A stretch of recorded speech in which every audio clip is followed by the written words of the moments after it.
Well, good morning. This is Kathy Bush. I'm the chair of the School Mental Health Advisory Council and like to welcome everybody to the October 14th meeting. We are doing Zoom again this morning, so as we will be for hopefully just a few more meetings, and maybe we can get back in person at some point in time. I know folks all really like the networking opportunities when we are in person, but we'll continue to be Zoom for at least the next few meetings. So appreciate everybody being here on this October morning.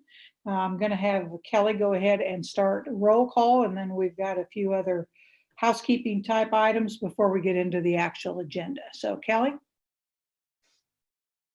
Good morning. And Kathy Bush. Present. Jean Clifford. Dr. Jane Groff. Jean, is that you?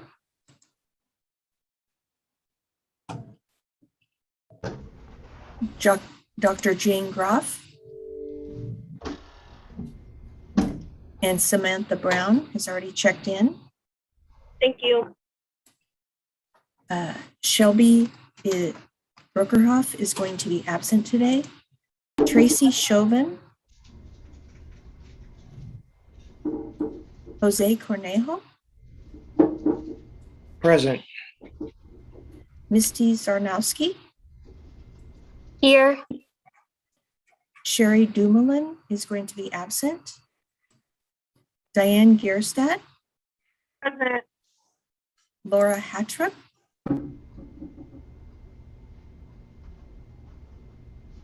John Here. Heim. Oh, thank you, Laura. John Heim.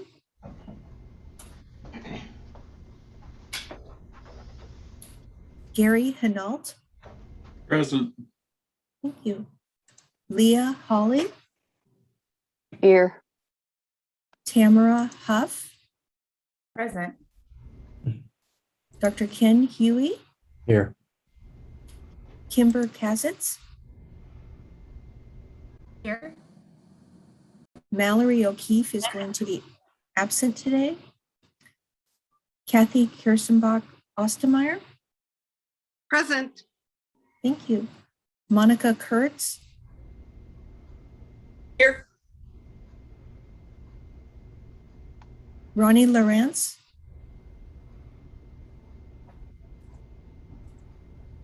Lori Marshall.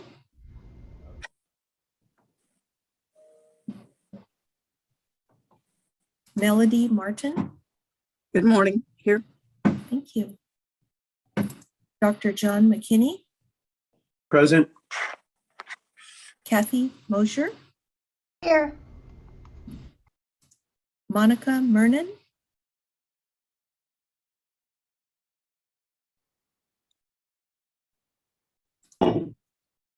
Dina Novak.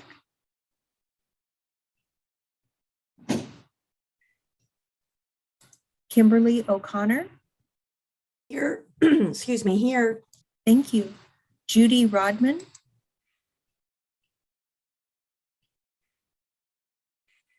Melanie Scott.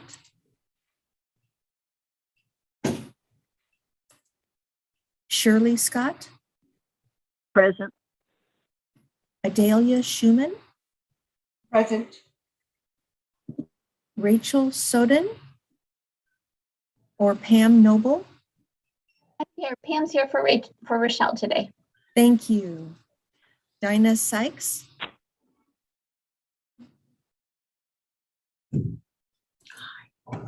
Mark Torkelson. Well, you're in the meeting. Yes, ma'am. Thank you. Kelsey Torres. Present. Thank you. Ryan Vaughn is going to be absent today. Julianne Walker. Present. Thank you. Pam Wigan. Here. Holly Yeager.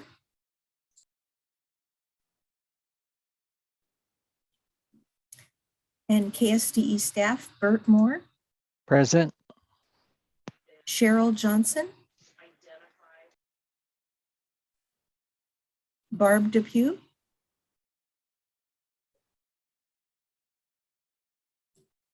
Kayla Love, Here. Kent Reed,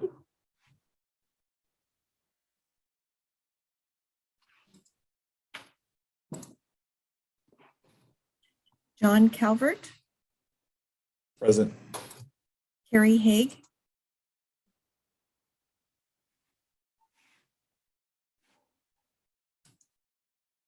Myron Milton, Here.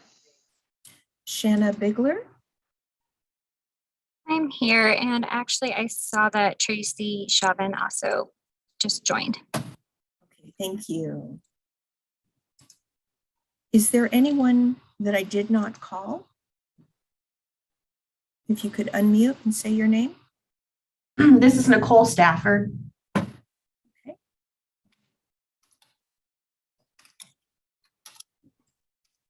Is there anyone else? Thank you, Nicole. Yeah, no problem.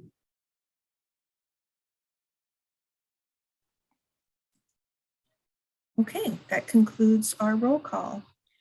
Thank you, Kelly. Appreciate it. And thanks everybody for being able to be here. I know this is busy times for everybody. We're going to move ahead with the approval of the agenda. So if you would be willing to approve the agenda, just unmute and say your name for that, and then we'll take a vote. Diane Gerstead, I move approval of the agenda. Kathy Kirstenbrock Osmar, I second.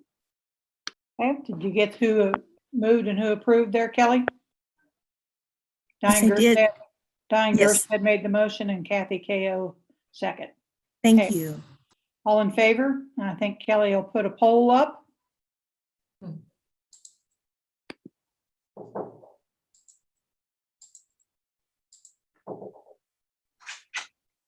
There's a gentleman, they were having a meeting, I don't know their names, I don't recognize their faces. They were asking for someone, quote, in charge. So you were free.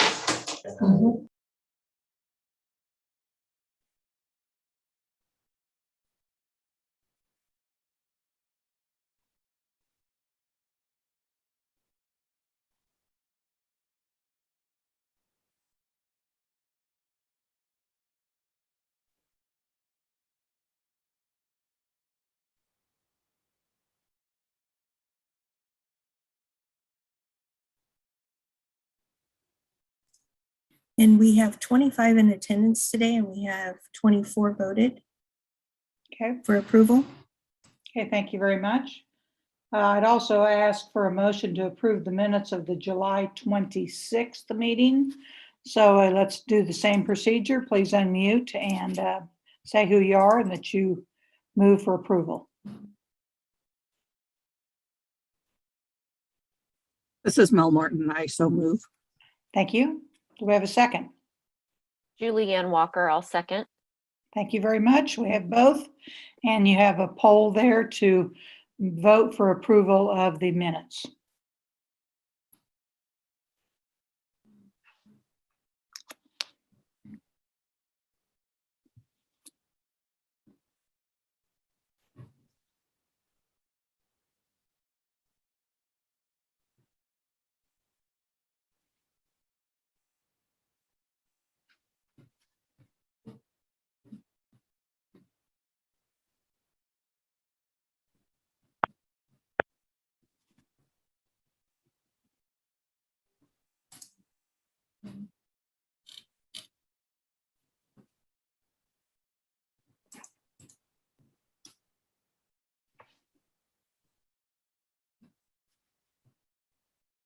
And we have 21 people approving of the minutes, Kathy. Okay, very good. Thank you very much. Okay, appreciate that. We have a time now for public comments, but as of a few minutes ago, Kelly told me we had nobody signed up for public comments. Anybody yet? Kelly? I do not. Okay, so that being seen, we'll move on to the next item on the agenda, which is the introduction of some new members. And we do have several new members. Due to the lateness, not all of them were able to be here for today's meeting, but will be in the future. So I'm going to go ahead and say their name and what group they represent.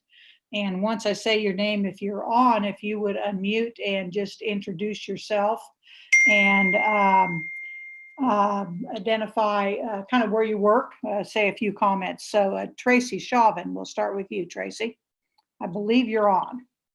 Hi, I'm Tracy Chauvin. I am the coordinator of social emotional learning for Kansas City, Kansas Public Schools. I also am a board member of the Kansas School Social Work Association. I am excited to be here. Thank you guys so much for having me. Great. Thank you, Tracy. Appreciate it. Samantha Brown, and I think Samantha came on, but she's going to have to get off. I don't know if you're still on, Samantha. She's a member I'm here. of local district and mid-sized district. So Samantha? Hi, I'm Samantha Brown, and I work as a school mental health liaison for USD 383 Manhattan Ogden. And I'm also a school board president for USD 378 Riley County. And so I'm really excited about being on this.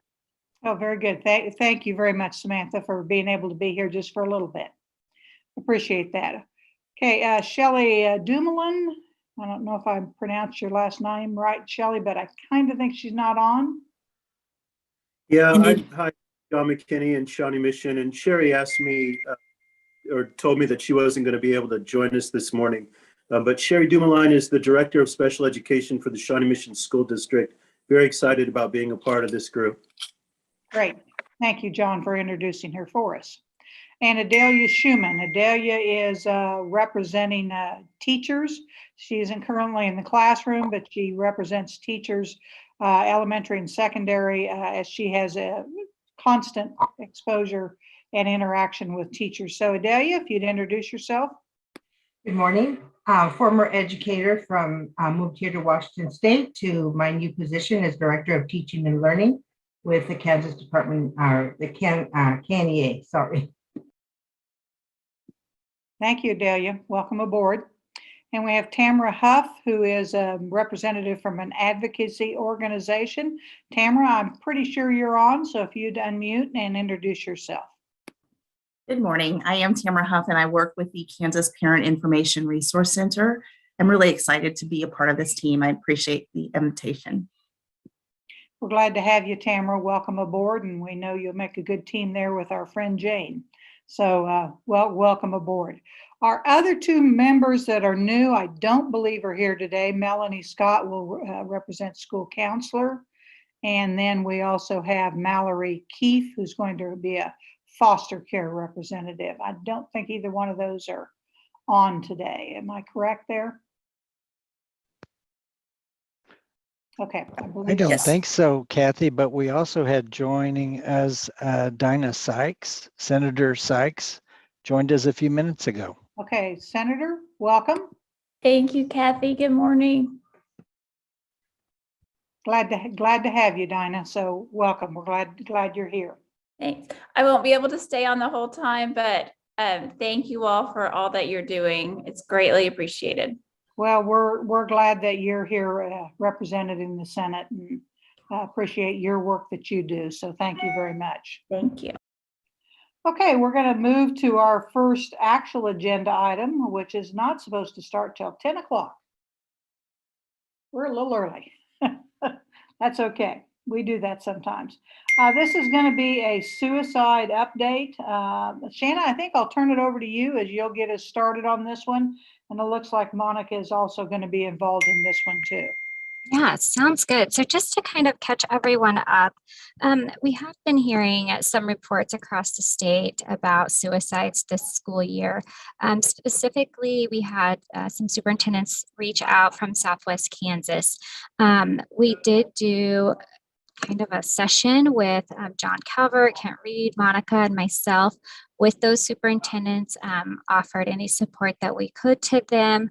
They have resources that they're tapping into and accessing, but it was something that kind of indicated some maybe clustering to us of suicide events in that part of the state, which are likely not the only ones that are happening. So we've been working closely with Monica Kurtz. She's with the Kansas Suicide Prevention Headquarters, and I will turn it over to Monica. Thanks, Shanna.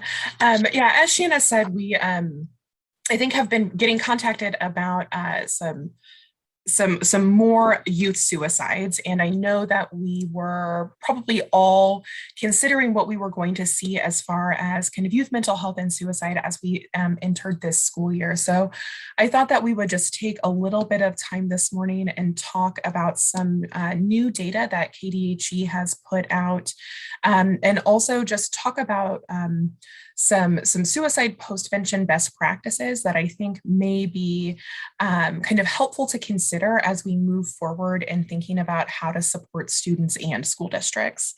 So if I could get the next slide, that would be, yeah, perfect. So folks may or may not be aware that the Kansas Department of Health and Environment just put out a couple of infographics that are showing some updated analysis that they've done on suicides from 2015 to 2018. I'm also noticing that my voice is going to do that week thing that it's been doing all week. So let's just cross our fingers that I keep it as we move through today.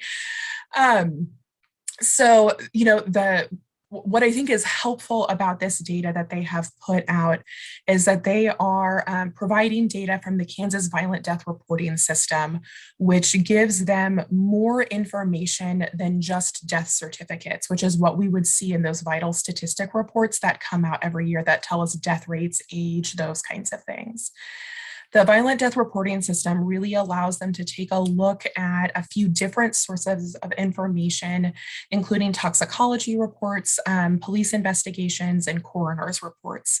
So we start to get a better idea of some of the things that may be going on with the circumstances that surround suicide deaths. Now, I want to be really clear as we go into this, that suicide is a very complex topic. I don't have to tell anyone in this room that that's true.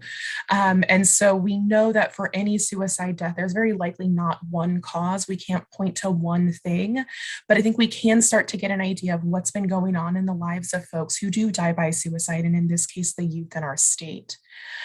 So off the bat, let's just acknowledge that suicide has increased by 70% from 2015 to 2018 for youth the ages of 10 to 17. So I think I don't have to tell you all that that's very concerning, and that this is a topic that we, you know, I think have seen more attention to and progress on in the state of Kansas, but is certainly something that we can't take our eye off the ball on. Now, folks may have seen that KHI actually put out a couple of blog posts in September for Suicide Prevention Month looking at suicides in urban counties versus our rural and frontier areas.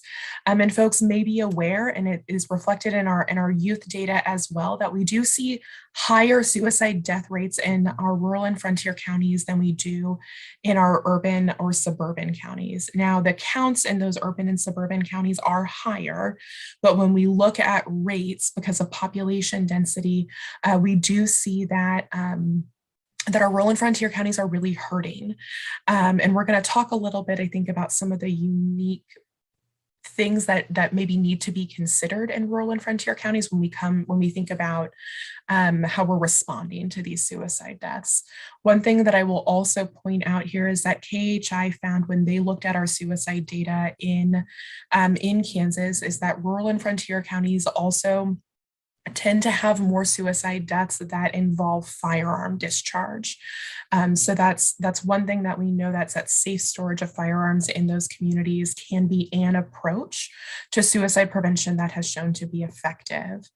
Now, when we look at some of those circumstances that I was talking about, I do think that it's really important to point out that 30% of youth who died by suicide, folks around them reported that they had had some sort of family relationship problem leading up to their death. 30% reported a crisis within 2 weeks, and 20% reported a problem at school. I will tell you that from an older set of data, we also saw that about 26% of students would report a problem with like an intimate partner relationship problem. So we also know that some of those breakups that are occurring are also contributing. Now, I don't know that I have any grand insights here that folks who are working with youth every day don't have. I think that you see as you're in school with kids that when they are experiencing family turmoil at home, when they are looking at something that's like an impending crisis, an impending bad news, or when they are having difficulty in the classroom, when they're having disciplinary problems at the schools, that these are kids that we see who are experiencing more crisis. Now, do you mind if we skip forward to the next slide? So the other new report that I wanted to point out for you all is the Kansas Department of Health and Environment, Lauren Gracie over there, did a real hero's job of taking a look at our emergency department data here in Kansas and responding to some trends that we saw at the national level. And really the trend that we saw at the national level is that the COVID-19 pandemic, we really have seen an increase in youth suicide attempts. Now we know that mental health distress and life stressors have been talked about a lot over the last 18 months with regards to COVID-19. And I think that we've also talked about the fact that the picture of that's going to be very nuanced and not straightforward. We can't necessarily say that the pandemic has caused more suicide attempts. It's really varied over the course of the pandemic to see kind of what has been going on. So in this particular report, what they did is they looked at kind of 3 separate seasons, so spring, summer, and winter, and chunked out 4-week periods as a sample. And so you'll see that in the spring of 2020, they actually saw a decrease in emergency department visits for suspected suicide attempts.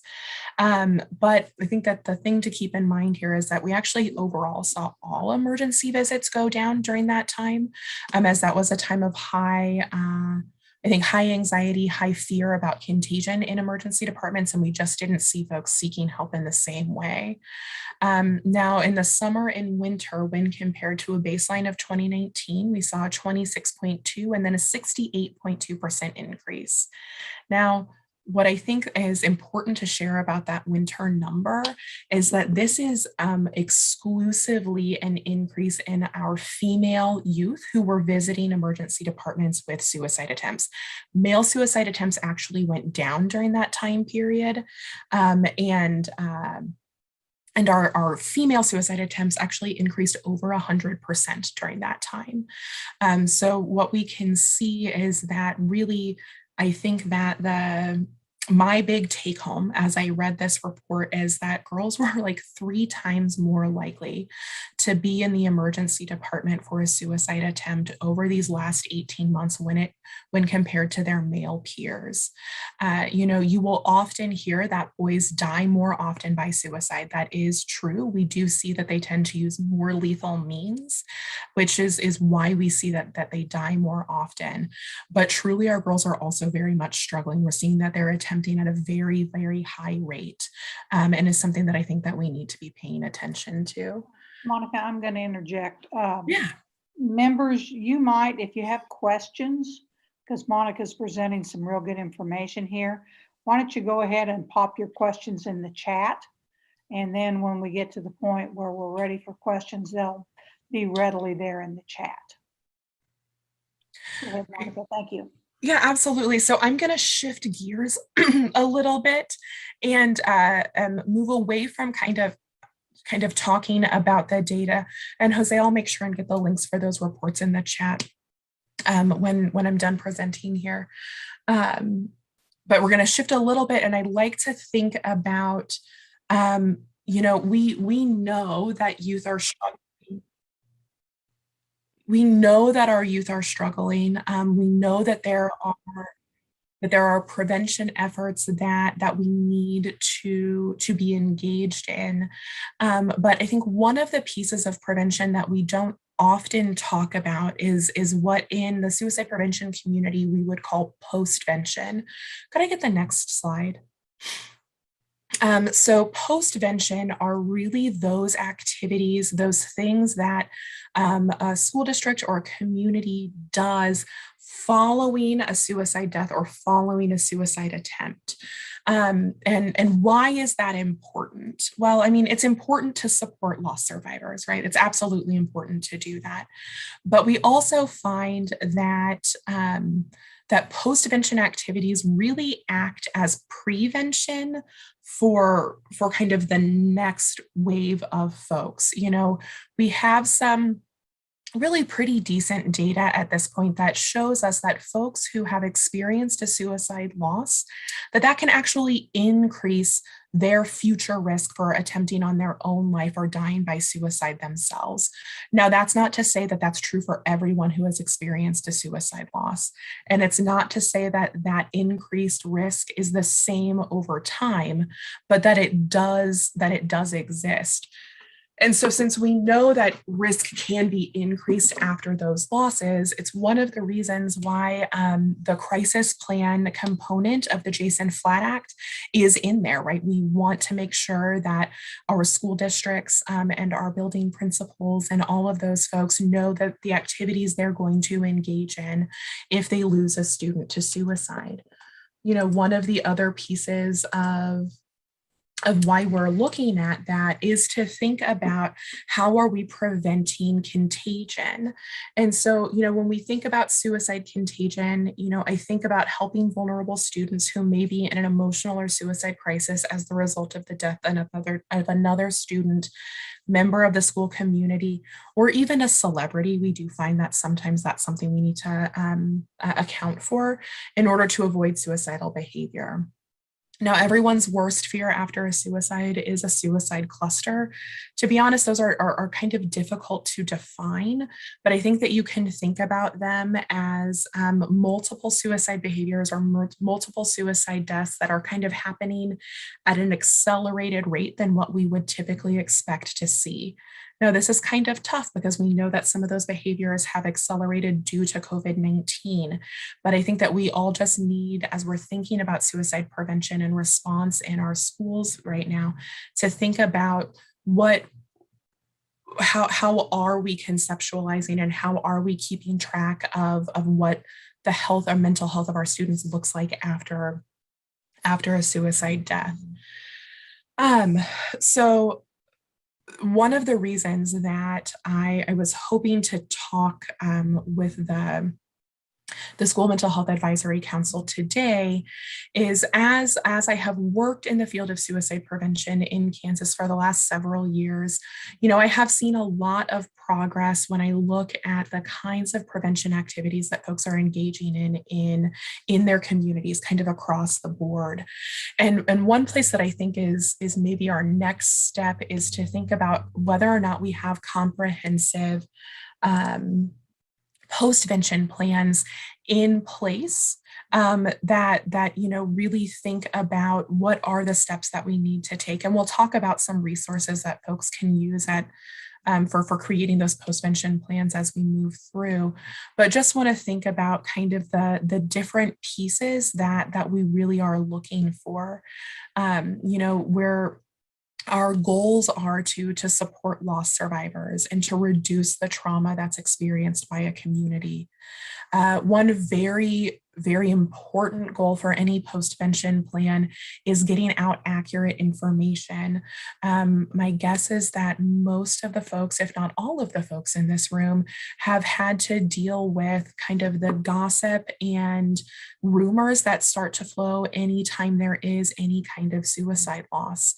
And the thing that's concerning to me about that is that I know that as the rumors are not challenged by good, accurate information, we can start to see kind of the crisis level or the urgency in a community or with our young people also elevate, right? Because we think that things are maybe a little bit worse or more dramatic than we actually know. And we can see that inaccurate information actually puts folks at risk. So having a comprehensive community-wide post-vention plan, something that involves more partners than just the school, can really help to get good information out there. Appropriate responses, right? We want to think about engaging in activities that we know are going to reduce risk, not heighten risk. thinking about what kind of prevention messaging and education we want to put out there. I think that oftentimes one reaction to a suicide death can be, we need to get folks trained. We need to do it right now. We need to have someone come in and talk to us about these things. And so the postvention guides would really just encourage you to think about, is this the right time to start doing education with our school community or with our parents? Or is doing some kind of training actually going to send a message that someone did something wrong? And that's why this student died. So thinking about how to get good information out while also being really sensitive to the loss that's occurred.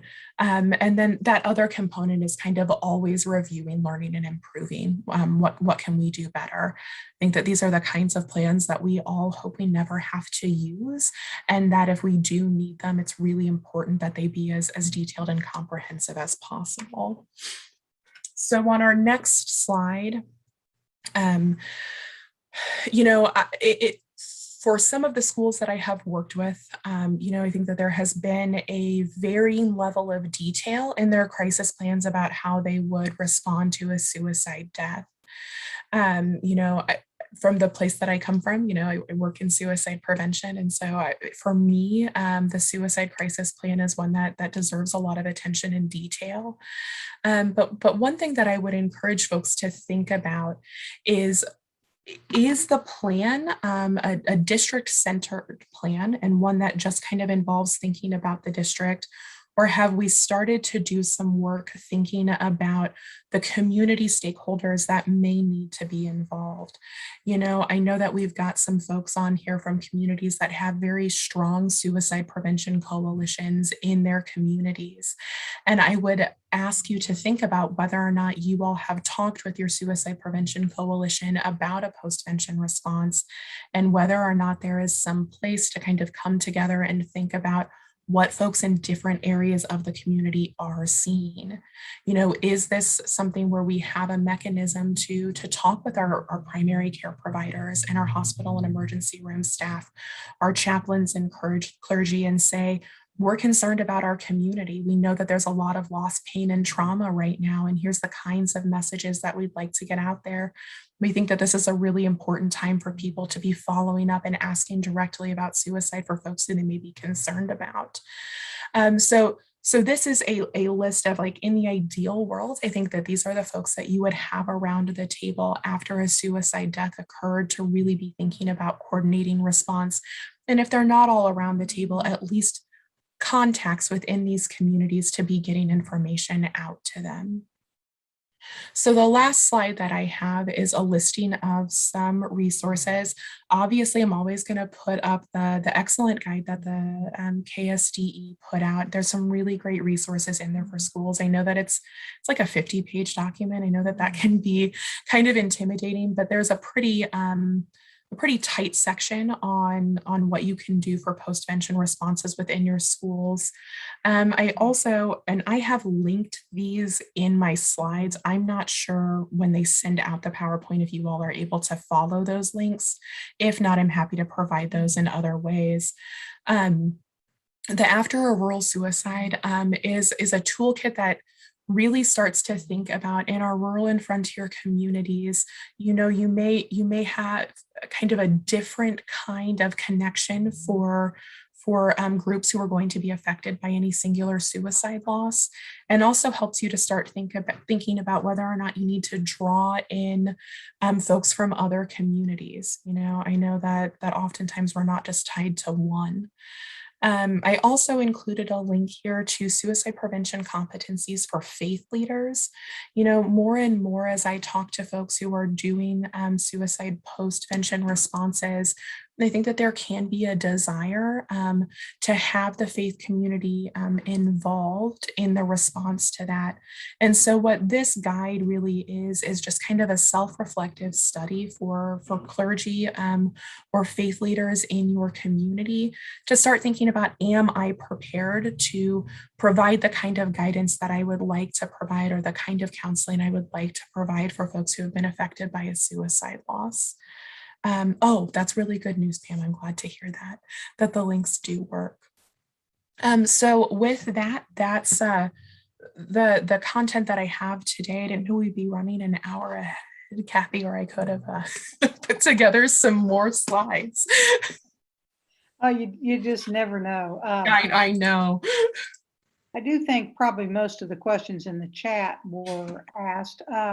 One thing I'm going to throw out there, Monica, is especially in light of the conversation lately on a national level as far as social media is concerned and the impact that seems to be having. I would think particularly on our young girls, maybe not, but I would think that. Is there any information out there, Shannon, maybe you know, or maybe this needs to be a topic for this group of recommendations we can give to folks? Because it seems like to me social media is beginning to have a huge impact on our young people and at least suicidal ideation, maybe actually taking action. Is there any information that you're aware of out there on that? And I'll throw that either to Monica or Shanna. Yeah, I mean, I think that unfortunately, Kathy, I don't think that the information that is out there is very straightforward at this time. You know, I think that we're hearing some reports about the things that are going on at Facebook and what they may or may not know about the effect that social media has on the mental health of youth, especially girls. Like, yes, all of that's absolutely true. And there's certainly guidance around kind of thinking about how to talk with youth about that. But one of the other data points that I always really think about is the Trevor Project, which is an organization that is specifically interested in the mental health and well-being of our LGBTQIA youth population.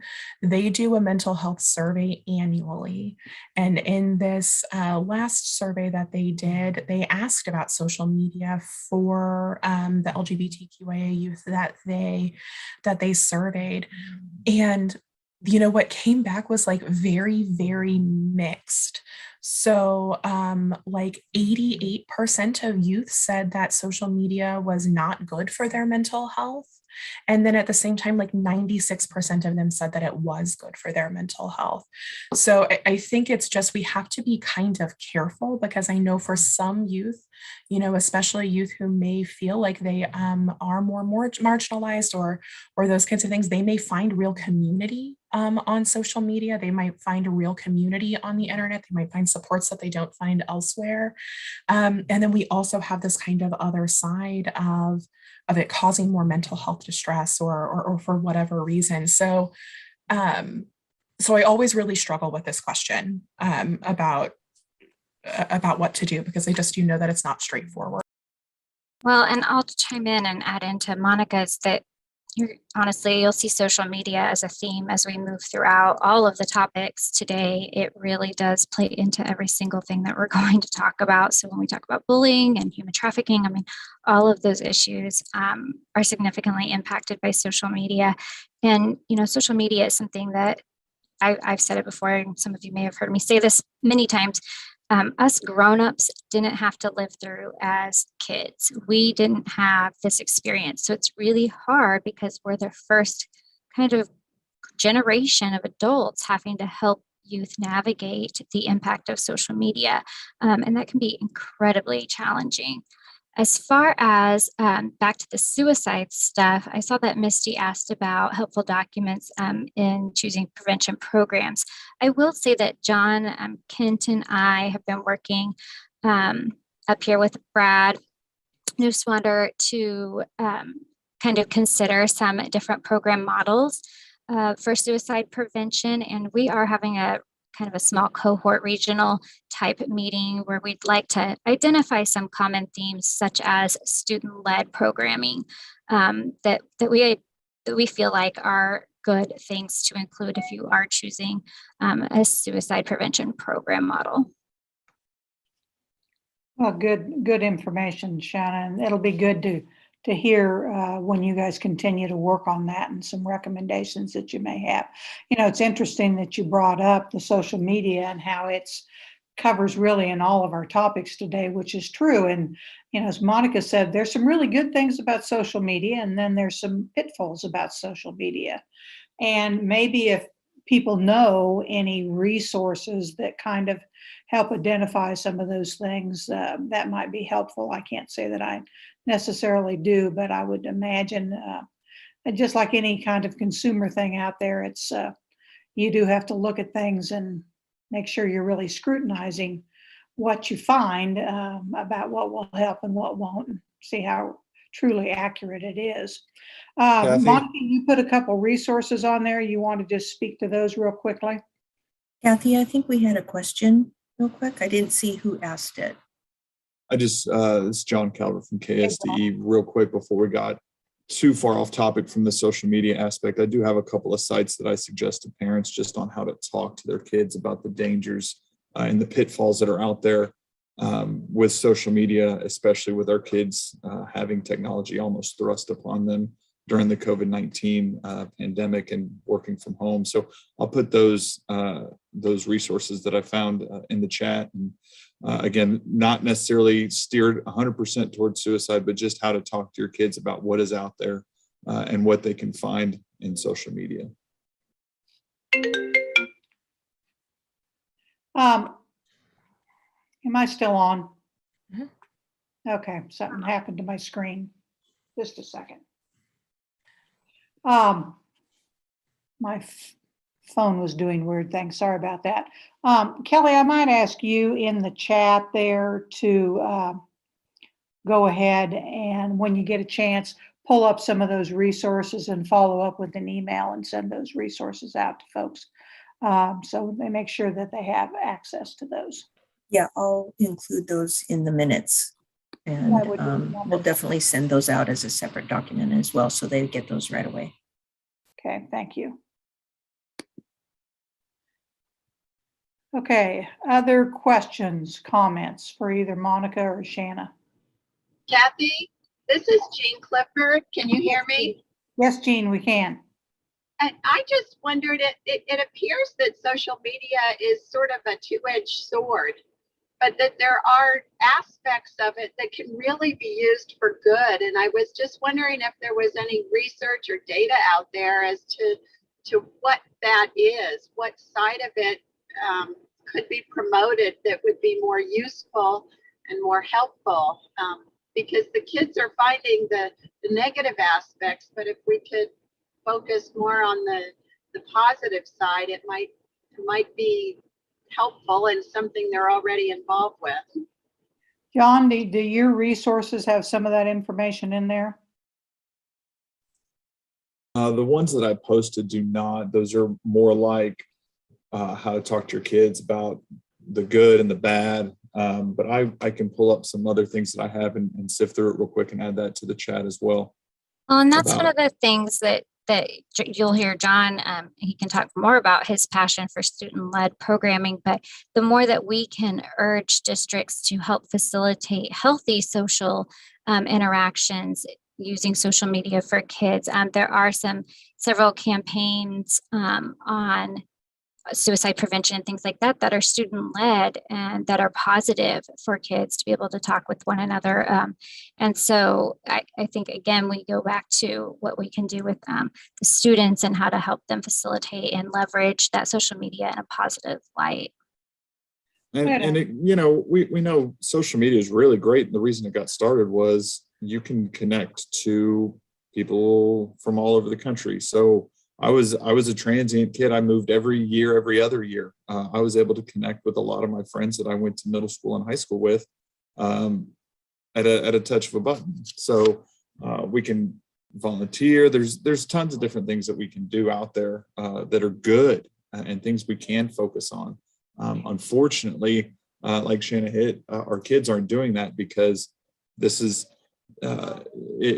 everybody's talking negative on social media and everybody's cyberbullying. So obviously that's what I have to do. I'm a big believer that the second that we get a positive school climate and school culture where we have our leadership as far as students step up and say, we don't do that here. I tell kids all over the state when I go speak, are you more likely to listen to the 37-year-old standing here in front of you, or are you more likely to listen to your best friend? You know, and if we're going to be honest with ourselves as adults, they're going to listen to their best friend. And I don't have that positive relationship with the youth when I go out and speak for an hour, but their best friend is going to be the one that says, hey, I didn't like what you posted. Hey, that's not how we treat people here. And they're more likely to listen to their friends that way. I really like your idea about those student-led groups and setting that culture, John. So any more information, and maybe we need to have an agenda item on that in the future and kind of talk about how you can do that and how you can promote student-led groups and how to go about doing that, and then how to make sure the focus is the positive, and how do you deal with some of the negative affect that can come up within schools, because it is all about a culture piece. We had a question in chat of, will this information be shared with superintendents / principals / school board members? I think we could put together some kind of a document to be able to get out on a listserv. Could we do that, Shanna? Yes, and we've also sent out on the listservs already. All of those fact sheets have gone out. There's been a suicide prevention video this year that has gone out. So we've actually already shared that through Hot Topics and other things quite a bit this year, because it has been a concerning issue of ours. The other piece I'd like to bring into this real quickly is our adult mental health. Our teachers, our staff members, our people in society just in general are not doing super great right now, right? It's a hard time for everyone. And so we also have to be the model for our kids. And I know there are lots of professional organizations, social work organizations, and educator organizations that have, Facebook groups or different kinds of social media groups. And it's even interesting watching on those how one negative post or message can kind of feed into a lot of negativity, and then the same impact that a positive one can have. And so I think just even being mindful ourselves as a group, right here on mental health, and knowing each of us has a special area of passion for this work. And so just being mindful of what we're doing and what we're modeling too as we use social media. A couple things back in the presentation, Monica. It's really interesting about the rural suicide issue that's come up, and talk a little bit more about the work that and I think Shanna, you were involved in this too, or maybe you did it, I'm not sure who did it, but with the superintendents in the rural areas. And I'm not sure, I think maybe it was Southwest Kansas, but help me with that. And so talk just a little bit more about that, either one of you or both of you. Yeah, I can start and then Monica can chime in. So we had about 5 communities greatly impacted. We thought we were initially dealing with 3 suicides that we had identified, and then ended up discovering there were actually like 5, and some of those being staff members, adults within the school settings as well. And these rural communities, the issue is that the suicide may not take place within that school, but because the communities are so close and the kids interact with other kids from school districts, the impact still has a place on those other districts. And so they were all kind of feeling like, okay, well, even if our school hasn't had a suicide, how do we help support our students that are still experiencing that loss? And so we kind of just scheduled a conversation with those superintendents, and one district actually brought all of his principals, one superintendent brought all of his principals into the meeting to talk with us. And we did it for several reasons. One, we wanted to support them. 2, we wanted to hear what they were experiencing, because it's really hard to know unless you're right there in the trenches with them exactly what they're going through. And it was evident that they're struggling, and it's so hard to experience student suicide and staff suicide. Like that's a lot of big things going on. So luckily we had Monica in on the conversation as the expert on that, and I'll let her give her thoughts on it.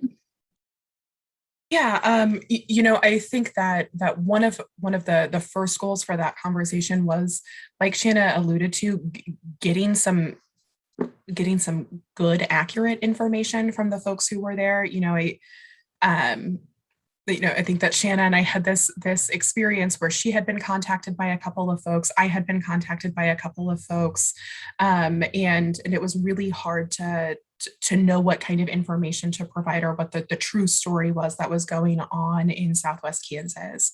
Hearing from school districts, miles and miles away that there was a suicide pact in Southwest Kansas, and we didn't actually have any evidence of that, right? So kind of a lot of this, like I was kind of alluding to during the presentation, a lot of rumors that were going around, and feeling really concerned about what that was doing for the health and safety of our connected communities. So one of the primary goals, right, was just what is happening, what is going on, and do you feel like you have had the support and the resources that you needed to support your students? My organization has done some post-vention responses in school districts in the past. And one of the things that we have found is, that oftentimes we'll come in like the day after a suicide or maybe 2 days after a suicide, and you may or may not speak with any students then, but as kind of those weeks go on, what we hear from students is that the support doesn't always last long enough, or then the funeral comes up and now you've got kind of a whole new wave of emotional need. And so we're really trying to get an idea from those superintendents who were there, like, what is mental health trained staff like for you all? You're all already each other's surrounding communities. And so if you're all struggling and trying to send staff from school to school, like, how is that going? Are the resources thin on the ground? Like, what is that like? And also had a nice conversation about who the students' preferred helpers were. I think that one of the things that can be a struggle is identifying who will students actually go talk to, because it's not always the counselor from 3 schools over, right? Like, they don't always know who that person is.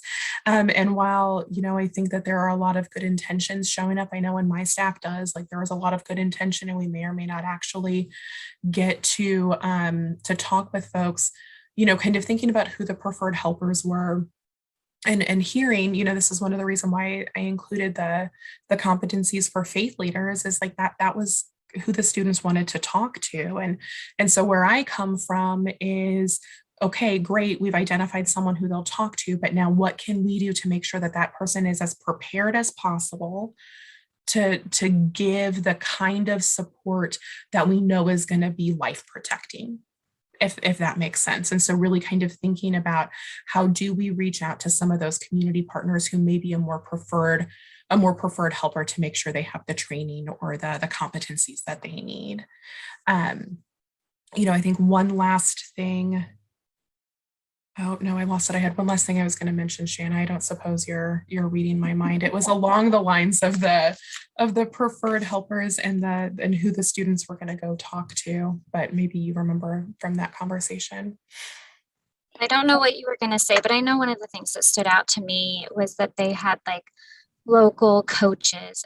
They identified coaches as really being a subset of people that the kids were likely to go to. And so in my mind, I'm thinking, we absolutely cannot limit this education to our school mental health professionals, because we frankly just don't have enough, and we don't have enough everywhere that there needs to be them.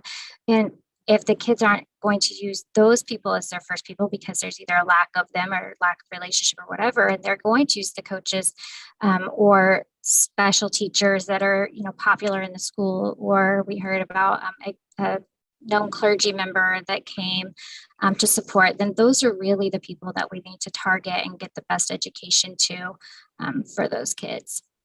Agreed, Shanna. I do remember what I was going to say, and it was along the lines of what you were saying with the coaches. I think that one of the other pieces to think about with this post-vention response is, like, are we getting special opportunities out to groups of kids that may need more support? So in this particular conversation, I think we were talking about the FFA kids, right? Like, who are the FFA kids going to talk to? They're a group that was particularly impacted by one of the suicide deaths.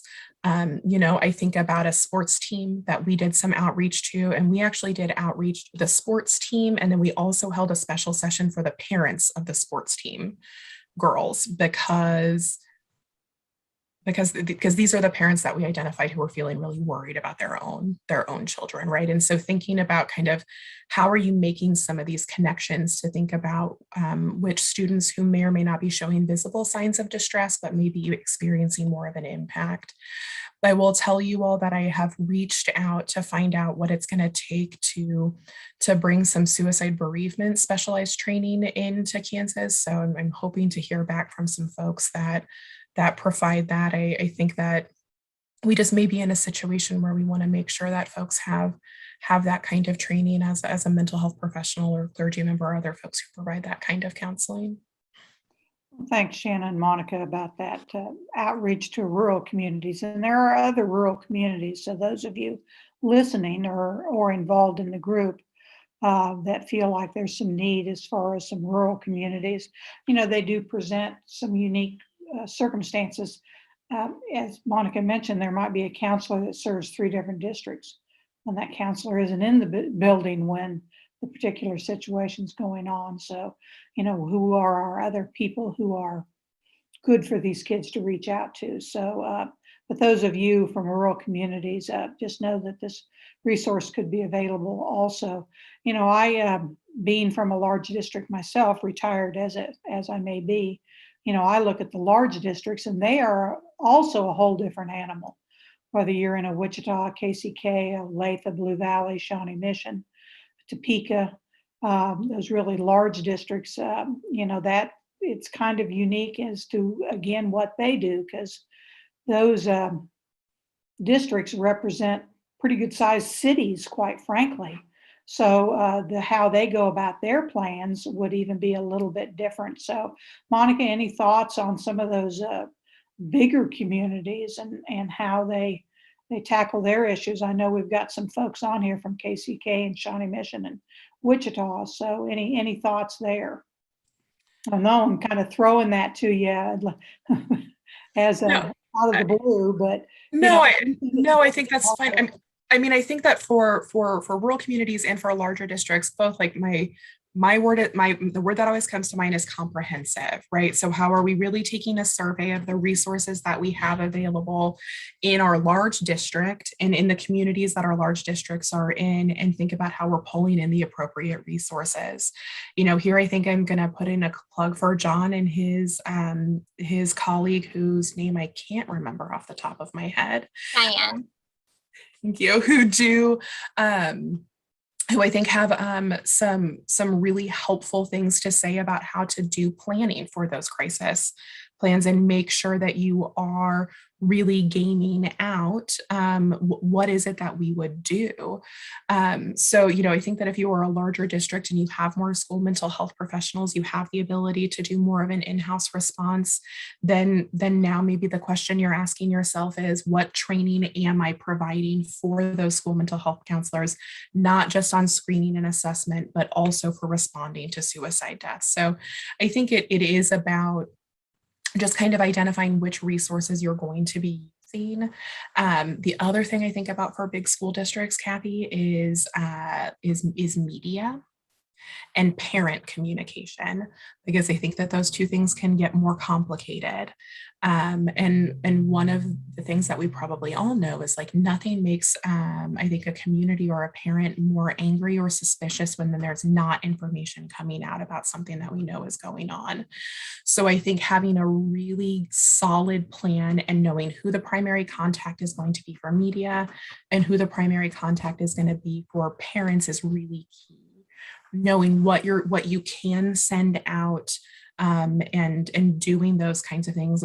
What kinds of options can you offer for parents who may have questions, knowing that the question and answer, maybe I can't actually share that because the family doesn't want me to, right? But whatever that is. So I think that those communication pieces are also really, really key in the bigger districts. Again, my priority is always accurate information that is not so detailed that, we're putting other folks at risk. We're never going to talk about, like, the method of a suicide or the location of a suicide. We're not even going to share, like, a lot of details about the youth who died, but we do want accurate information out there. And I think that that's one of the best tools that we have for keeping other kids safe. Well, and another hot topic that we did was this month's hot topic was actually on mental health teams within your school, crisis teams, and then crisis planning as well, and just kind of reminding districts how to facilitate that crisis planning. Got a couple of chats that I'm all of a sudden probably not keeping up with. Kimber Cassix from Wichita said she agrees with Monica. USD 259, which is Wichita, has a district crisis response team and communication department that help with communication with staff, students, and parents. One thing we need to improve on is more training for the responders, especially for deaths by suicide. Thanks for the reminder. Appreciate all the tools. And then Juliana Walker, great discussion on these issues. Thank you for the presentation. And Pam Noble, even with large district, there's a lot of crossover with students. They know each other from church, sports, clubs, etc. That's a really good point. I would think that is where the postvention plans could come into play. So a lot of good points there. You talked about the importance of the postvention plans, and we're going to have an opportunity at the end for future agenda topics. So, if we need future conversation at some point in time with postvention for this group, that might be, if folks are interested in that, some additional work there, we might bring that up as a future agenda item for this group, and some additional information. I think it's key, and I think, Bert said it in his comment about, that the student needs a connection to adult in the school. And, that's because who knows? I mean, you've got the kids that are on the teams that'll probably go to the coach. You've got the kids that are in FFA are probably going to go to that sponsor. But there's some kids that aren't connected to anybody. They're not involved in any particular organization. So, it is incumbent on us to really, figure out ways to how do we make all of our folks aware. And then I think, Shanna, it was your point, mental health for our adults. It's kind of interesting how the tide has turned in this pandemic with looking at our teachers and then also looking at our nurses, that it's not as positive as it once was with the work that they're doing. And I know all of our school folks are working extremely hard in the mental health support. So, that may be a future topic that we want to look at for this group too. Any other questions or comments people would like to chime in? Monica, we originally gave you 15 minutes. Looks like it's a good thing we had a little extra time. Really good conversation here. Somebody had a comment? Kathy, yeah, it's John Calvert, KSDE. I'll go ahead and chime up real quick since Monica gave me such a nice shout out. My cohort, Jim Green, is phenomenal at creating tabletop exercises. He is the crisis plan, what I call the crisis plan guru for the state of Kansas. And a lot of his tabletop exercises that he's created for our school districts have actually been picked up nationally from organizations that have promoted his tabletops. And one of those is a student death tabletop exercise. So for large districts, small districts, whatever you have, a great way to kind of work out the kinks that you'll hopefully never, ever have to use is to have these hour-long tabletops with all players involved, the school personnel, the community mental health, hospitals, first responders, counselors, whoever it may be, and to sit down and actually walk through kind of a structured event. And that is something that we can come out and provide instruction on for you and your schools and your teams. And it's the one thing I always like to push out is it's 100% free. We'll come out to your school district and help you, your crisis teams, whoever it may be, either develop a plan or action your plan and practice your plan. Hopefully, again, when we talk about student death, hopefully it's something that we'll never, ever have to use. But in that worst case scenario, we can be prepared in that area and aspect. Okay, so there's another resources for folks, especially those tabletop conversations. I've been involved in some of those in the past, and they're usually extremely helpful and allow some conversations that otherwise would be very difficult. So appreciate that, John. Anything else for this particular topic before we move to the next agenda item? Kathy, this is Jean.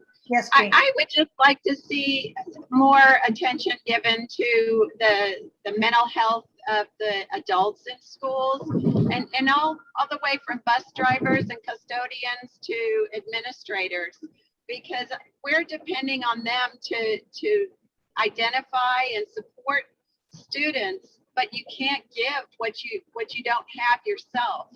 And I think that's really going to be an important part of trying to address this issue. Jean, I already have research and presentation materials going for our next meeting on that topic. Okay, great. So, Well, you were one step ahead of us, Shanna. That's great. So it sounds like that's a topic a lot of people are going to be interested in. So very timely. So look forward on that for the December meeting. Anything else from the group for this agenda item on the suicide? By the way, thank you for the data, Monica. I think it's sad to see, but it's helpful to see. We need to kind of know what's going on and base it on the information that we have. So thank you for that. Well, and I will just say like a big thank you to KDHE who was able to hire an epidemiologist who's doing some really good work looking at the suicide data that we have in the state of Kansas. I sent an email over there and said, I have this opportunity. Like, what do we want to make sure that folks are aware of? So it's been a huge help, I think, in this work to have some really good data analysis. Well, you know, you can say, well, we think it's this, we think it's that, but to actually have some data to drive our conversations and drive our actions is certainly the best way to do that. Okay, anything else? Okay, now I'm going to transition to the next item because it's very different than what we've been talking on. As part of the Blue Ribbon Task Force on bullying, one of the recommendations that they had was teacher preparation. And within the teacher preparation program, one of the things we looked at is is the teacher preparation being, I don't know, prepared? Are we covering what we need to prepare for our pre-service teachers? And Catherine Smidling, who works with the department, has been working, and then Shanna, I believe you even made a presentation. I don't know if it was to the deans, but I think it was. And so we're going to have some conversation about that now. Catherine's going to jump in here and talk about the Educator Preparation Program report and the information that we have on that, which will help as far as making sure we're covering all of the recommendations from the Blue Ribbon Task Force that they then gave to our group as far as implementation and making sure that these recommendations are being implemented. Did I cover that okay, Shanna? Okay, so Catherine, are you? I'm here. Coming in. There you are. Very good. Okay, Catherine, I'll let you introduce yourself to the group and then you can get started with your presentation. So welcome. Glad to have you. Thank you. Thank you for letting me join you. So my name is Catherine Schmidling. I am on the teacher licensure and accreditation team here at KSDE. So I work with all of the higher ed colleges and universities that prepare teachers. And I have to shout out Shanna, who definitely did the heavy lifting, pulling some of this together. But we did sit down, KSDE staff, and go through the standards that are required of the preparation programs to make sure that bullying awareness and prevention, suicide, abuse awareness and prevention are covered by the standards that are required of the preparation programs. And you'll see in your report, in your materials, I'm looking at it off to the side here, so I'm not ignoring the camera. That slide, Catherine. Yeah, if you, I can put up the report that you have in your documents, or I don't know if it is next in the meeting materials. Okay, I don't know who's running the PowerPoint. If you want to move it forward. Catherine, we do not have any slides for you. Okay. So okay. Can you let Catherine I can screen share and go through show why Catherine talks. That's fabulous. You can go ahead and start. Yeah. So just as a reminder, the state does require training for licensed teachers, licensed educators in the field on bullying, suicide prevention, and abuse prevention. So they're getting this each year as soon as they are working in the profession. Looking at the standards, and we looked at the standards that apply to every single license area. There are, I just counted it about 5 minutes ago, 41 different possible license areas. So we looked at the standards that cover all of them, what are called the professional education standards that you see on the left there. And then we also looked at the accreditation standards that are used for every education department. So again, they're overseeing every license track that they offer. And we felt that was the best way to make sure this was covered in any license area. They do use holistic language, making sure, that any topic that comes up fits within that. But you can see there is a strong emphasis, 9.1.1, that the teacher understands the laws and their responsibilities as a teacher, appropriate education, appropriate treatment, and reporting situations. So we have the mandated reporting and what they need to be looking for, as far as bullying and abuse prevention and suicide awareness. And the preparation programs, they see this at multiple levels. They address it at multiple levels in their oversight. And then these professional education standards are also the standards then used by licensed professionals in the field. So it is a consistent set of standards that newly licensed educators carry with them. We just have the InTask standards, the Interstate Teacher Assessment and Support Consortium. Those, as you notice, resemble very much the Kansas Professional Ed standards. And that is also to have continuity with the larger national education field. So if you have somebody coming into the state from out of state, they are already prepared for these. And those are also built into the accreditation standards under Accreditation Standard 1. Professional Ed Standard 9.1.2, ethical practice, the code of conduct, responsibilities. And then I don't know how much you want me to get into each of them. 9.1.4, safe, legal, and ethical use of information and technology. Social media, so addressing any cyberbullying that could be occurring. In addition to going over all of these standards, Shanna was kind enough to come and meet with, and this, Shanna, is your PowerPoint to the education deans. They meet every semester, and Shanna was kind enough to come and talk with them at their most recent meeting on September 13th to go over with them the resources that are available from KSDE. Yeah, so I can go over this real quick. Can you guys see the slide I have up? Okay, great. Yep. So it worked out really timely.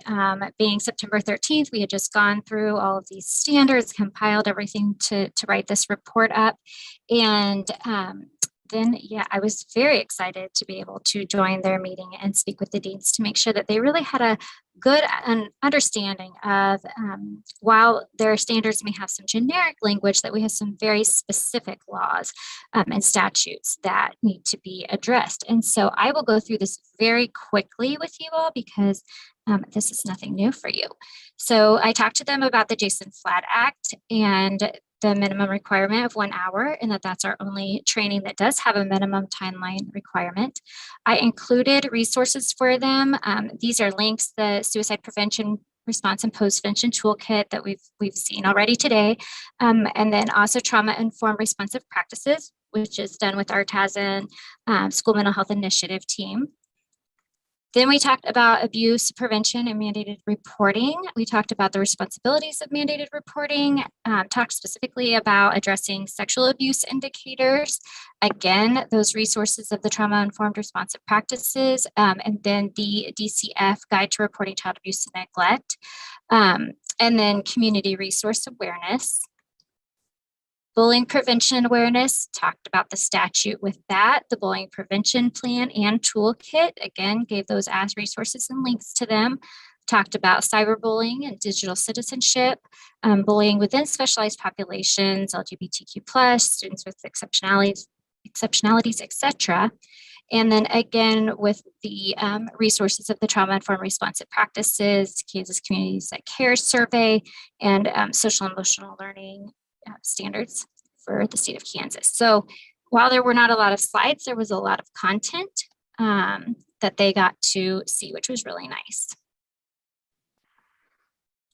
Yeah, and they were very appreciative of Shanna coming to speak and being able to give them all of these resources. The Dean's meeting was held. I call it the Dean's meeting or the unit head meeting because everybody has a different title. But we did send the resources to everybody after the meeting and recorded the meeting. So anybody who was not able to be there has that information and can access it again and can also pass it on to the next person if we have turnover, which happens. Do you all have questions?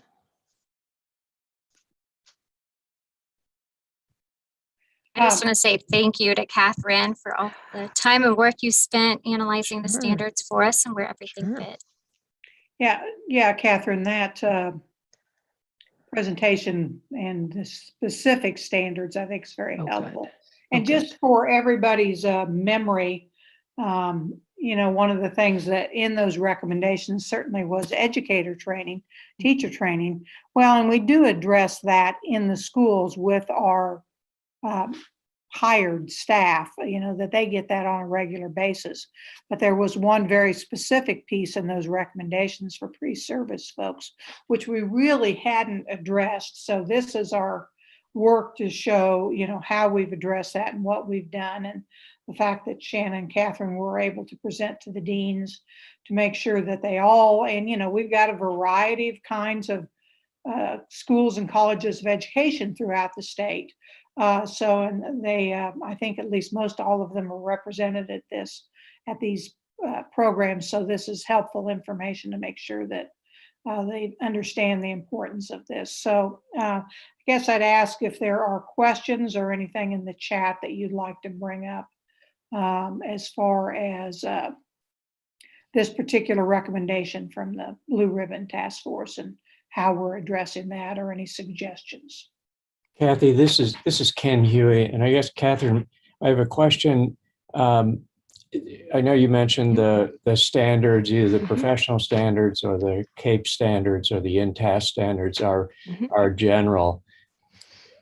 Do the institutions then provide specific, I guess it's evidence or something that similar to that those specific laws are covered, or is it implied based on the standards? They provide in their accreditation evidence, evidence that speaks to the words that were used in those standards. So if we go back, do you want me to share it, Shanna, or do you want to share it Yeah, I can pull it back presentation? up. I can pull it back up. All right. And I'm looking at that middle column, Council for the Accreditation of Educator Preparation. And for institutions that have solely KSDE accreditation, KSDE adopted verbatim the words of the CAPE standards. So whether they have joint accreditation with this national group or strictly state accreditation, the institution has to provide evidence of meeting each of these they called components under, this is standard 3. So Are they providing evidence that the candidate understands all of the expectations of the profession, that that the candidate understands the code of ethics? You can't just hand them the code of ethics and say, I handed it to them. That the institution has to demonstrate that they are assessing that the candidate comprehends and can demonstrate competence with the code of ethics, that they know their professional standards for the profession, that they know the content standards of their license area. That's actually in standard 1. And that they know the relevant laws and policies.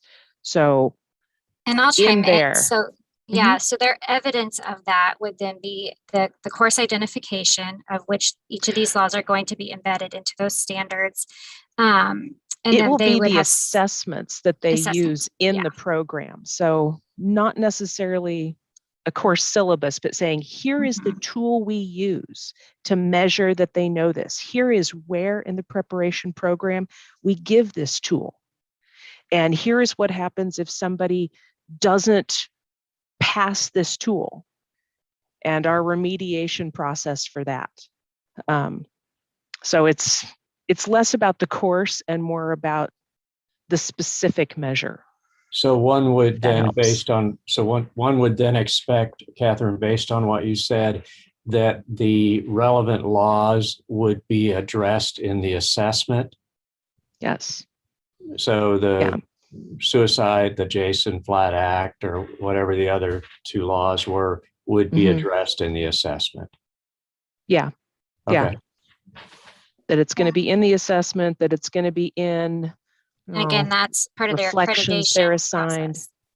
Yes, and they have to pass that accreditation as the whole education department for every license area under it in order to recommend their completers for a license.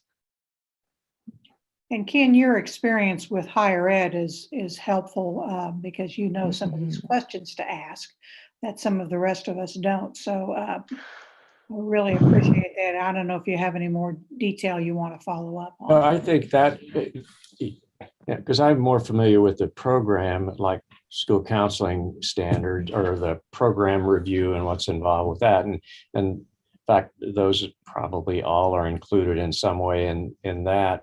But I think that answers the question. If they're in the assessment, then I think that addresses what was expected. And I think that's the important part. So good work. Other questions there for Catherine or Shanna on this? I saw Adelia had a question on which code of ethics, and I believe there is a Kansas code of ethics. This actually kind of gets into things I don't work with as often. Yes, there is. There's a code of conduct, which was adopted by the board 2012, if I remember correctly. But the code of ethics, the model code of educator ethics, was something relatively new that had come up, that is very specific, that had not existed, that was created by consortium. And I was just wondering if that was ever referenced. Anybody know the answer to that one?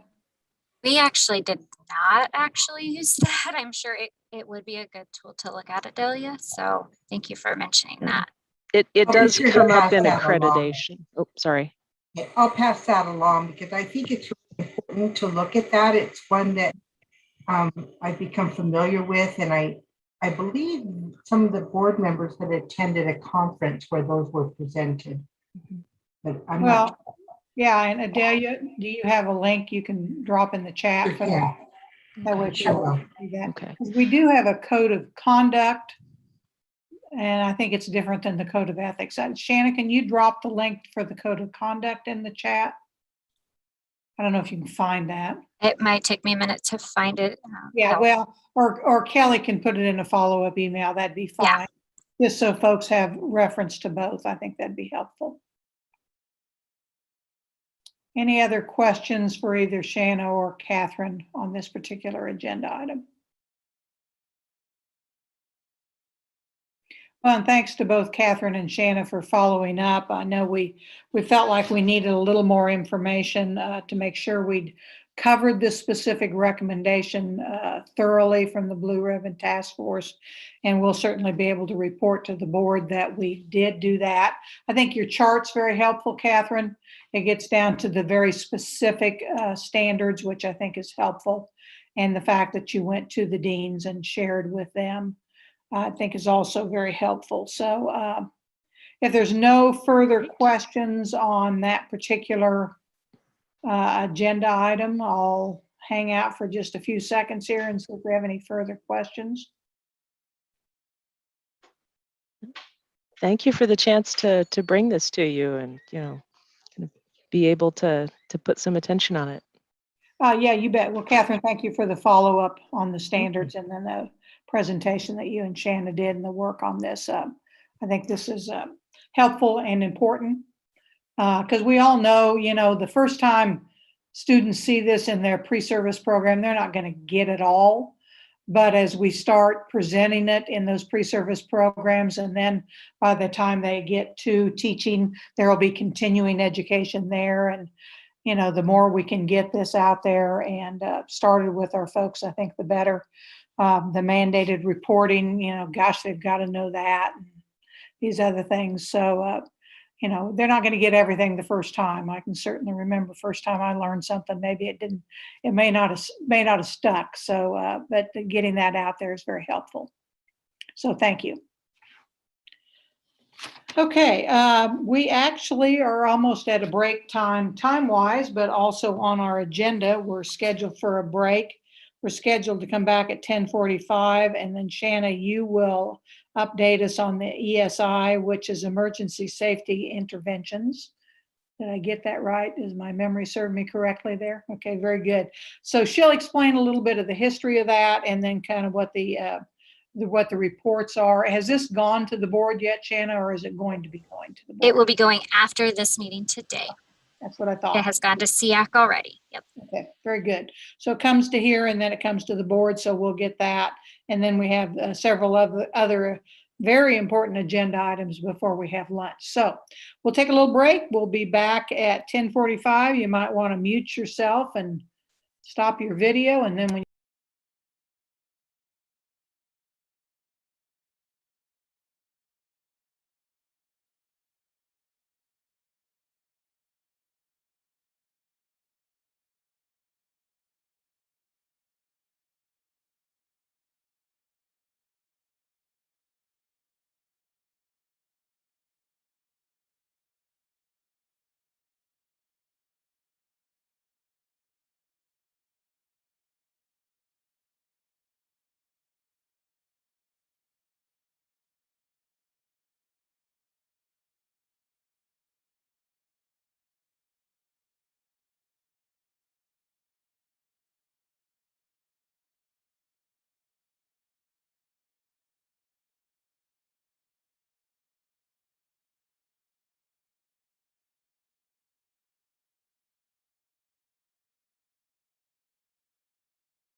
people know what ESI is, but explain a little bit about what ESI is for the folks who don't know. So Shanna, turn it over to you. Absolutely. Thank you, Kathy. So first I want to apologize because the agenda for today originally did not have me speaking for like multiple topics in a row. So I am so sorry because it is my voice for quite a little bit now. And so feel free to stop me if you have questions. I know I can talk fast. So if I start talking too fast, let me know that as well. If we were in person right now, I would have crayons and pipe cleaners and Play-Doh and everything else for you to be using as fidgets because I believe our minds work best when our hands are busy. But unfortunately, we don't have that. So feel free to stand up or stretch or lay on your office floor, do whatever you need to do movement wise while we're going through these next few sections for sure. I am going to share my screen, Kayla. All right. Can you all see the report that I have pulled up? Okay, great. So this is a report that is annually prepared, and it goes to the House and Senate Education Committees, the governor, and also our Kansas Board of Education. And this is a required report to report on the emergency safety interventions. So when we say emergency safety interventions, we're talking about restraint and seclusion of students, all students in the state of Kansas for the prior year. Typically, this report has historically been done in January and reported out in January. So if you were part of our council in January, you heard this then. But we moved it up just a little bit this year to be able to get it published and to those education committees a little earlier. So the beginning information, I'm not going to go through this report here in depth because really the content is represented in the longitudinal, and I think that's what you'll find to be of most interest. So I will just briefly show you how this one is formatted, and then we will move on.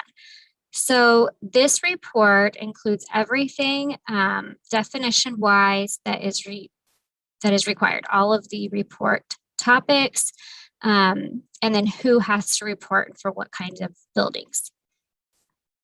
We do a data analysis, and so these right here are the 10 items that we have to report on. Again, they're not super fascinating out of context. So we'll Shanna, show you. I'm still just showing on my screen that letter. Yes, it's still what it is. Okay. This is the report. Yeah. Okay. All right. Gotcha. Thank you. No, you're good. This next page of it gets into targeted technical assistance. So these are districts that we identify as maybe having some concern areas with restraint and seclusion. The only thing that we have had to do this year is we actually had a formal complaint of finding that resulted in a corrective action plan that we actually monitored and had to do the oversight for with a school district. It went really well. It was kind of nice because it gave us an opportunity to streamline some different systems to help school districts with their reporting and documentation. So everything looked really good this year. There's nothing significant to report on as far as technical assistance being needed. When you get towards the bottom of the report, that's where the descriptive statistics start in and gets into all of the detail. So you all have a copy of this in your packet, and I'm not going to go through all of this because, like I said, the longitudinal report definitely is more interesting and shows it within a broader context. I will just scroll through this. So this is 24 pages long. If you're really Shanna, your screen is not scrolling. We're still just seeing the first page. Really? Uh-huh. Okay. Oh, my screen sharing is paused. Don't know how that happened. Okay, now can you see? Yes. Okay. Yes. Well, And I'm sorry, guys. So we'll start back up here. So that's the page I was talking about with the definitions. And here's the data analysis, the things that we have to report on. Top of page 3 is where I talked about the technical assistance. And the descriptive statistics start on page 4 and go through page 24. So I apologize if that was not showing. All right, let's get into the fun stuff. So this is the longitudinal report. I don't know about everyone else, but I feel like I can't get a good sense of trends and what's happening with data. It's not usable to me unless I look at it over multiple years of time. And so we took it for the first time this year and broke it into 5 years to look and see what the trends were. And it's very, I find it fascinating.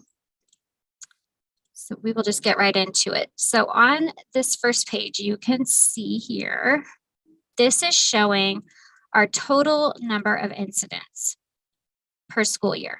So starting with 2017-18 and moving to 2021.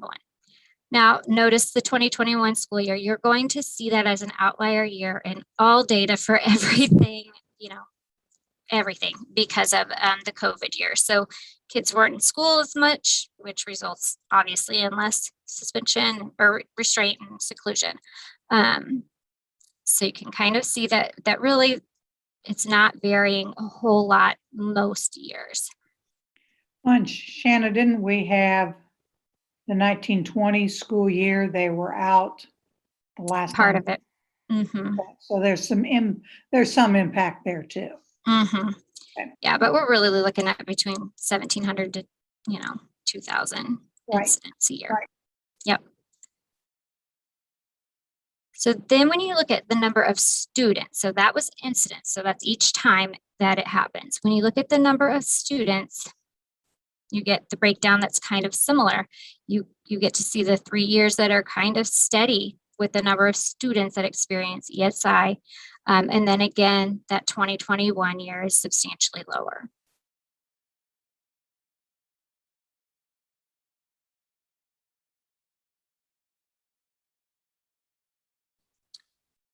Here's where it gets interesting. As you can tell, our students that are receiving ESI are most likely to be on an IEP. I don't think that surprises anyone, but it's nice to be able to see the data. It very clearly shows that for the past 4 years, our students on IEPs are at a much higher rate receiving seclusion and restraint than any other group. This middle column here is the 504 plans, kids that are on 504 plans, which they're in general just not as many 504 plans as IEPs anyways. And then this category over here to the far side is no IEP or 504. So these are kids without services of any kind, which is again a much lower representation. And we know we have more of those kids than we do of the IEP kids. So it's very disproportionate, our number of children that are receiving ESI on IEPs. Average age representation, I don't know if anyone's surprised by this, but I thought it was interesting. It's 8 and 9-year-olds every time. So our poor little second graders are struggling.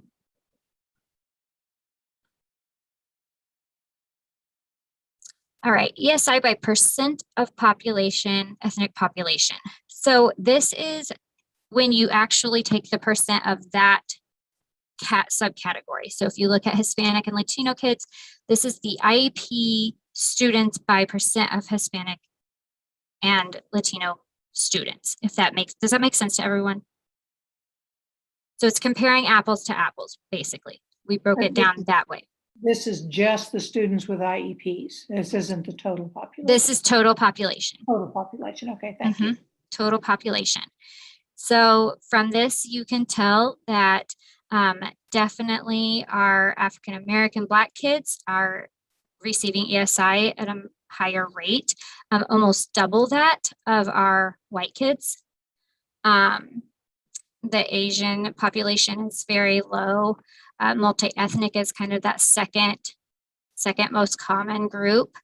So right now, if you look at the data that we've learned so far, we know that we have second graders who are on an IEP and who are most likely to be Black that are receiving the most seclusion and restraints.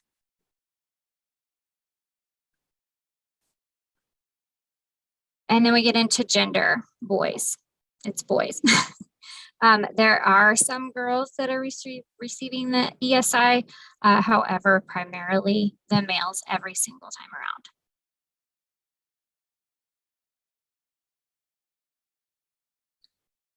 Really like the lunch status ones.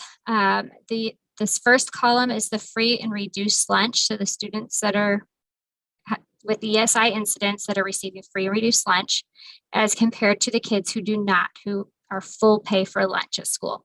Again, we're talking like half, like it's doubled for the students that are low socioeconomic status.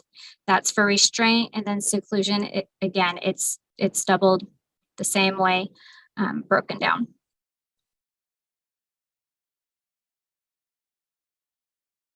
This graph here shows it in a different way. So 72% in 2017-18 of the ESI incidents were received by students with low SES, receiving free or reduced lunch. And it really stays the same, the 71%. Again, last year being that outlier year. So you can pretty much assume that 3/4 of our kids are receiving, that are receiving ESI are receiving free and reduced lunch as well. So the bottom line being really that our highest population at risk for seclusion and restraint are going to be our poverty children that are 8 and 9 years old, boys who have an IEP. Those are going to be our kids at most at risk for seclusion and restraint, which I think tells us a lot about what we could do and what we can do. It gives us opportunities to be able to know how to target that group of teachers that are perhaps dealing with that population of students to help provide them with other tools in their toolbox to prevent the need for seclusion and restraint. Thoughts, feedback, questions on this report? Was this helpful to see it broken down this way versus as the other report? I'd really like some feedback on that. Comments, questions for Shanna? I mean, I think it's very interesting. Of course, you know, obviously last year, you know, we really do have to look at the outlier, but the data is very interesting.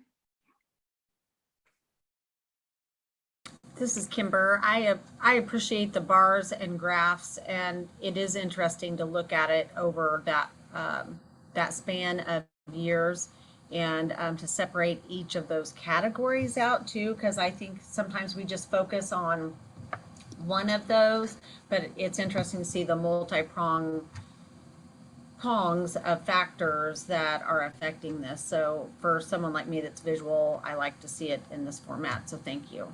Sure, me too. Totally visual.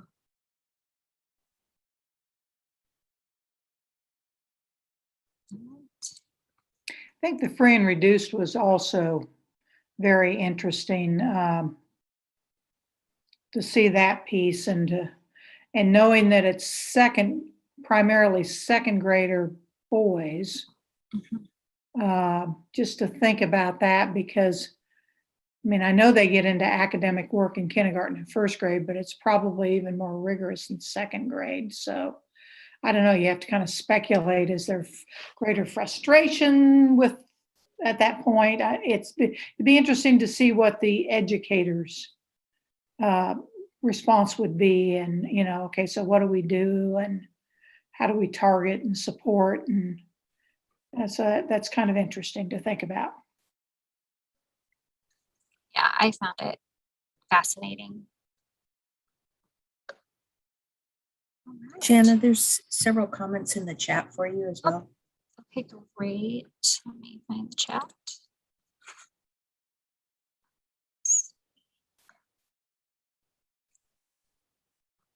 Helpful to see it this way. Target interventions to populations. Yeah, that's kind of my goal. Shanna, I know this will go to the state board, and then it'll go to the House Ed and the Senate Ed. But what's the plan after that as far as getting this information out to schools, maybe administrator groups? I can see counselor groups, psychologist groups, nurse groups, getting it to special ed. is there a plan for getting the data out? Because, I mean, knowing that last year was an outlier, but still, we have 3 years of fairly complete data. We had that 9 weeks, which is going to skew it a little bit. So it's, you know, I think it'd be helpful to get out to groups so they can begin to have conversations, especially if we're seeing some trends with certain populations.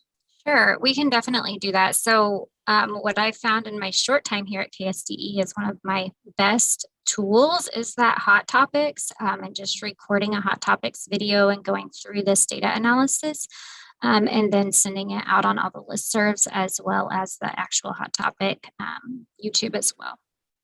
If that's what the council would like me to do, I'm happy to record that.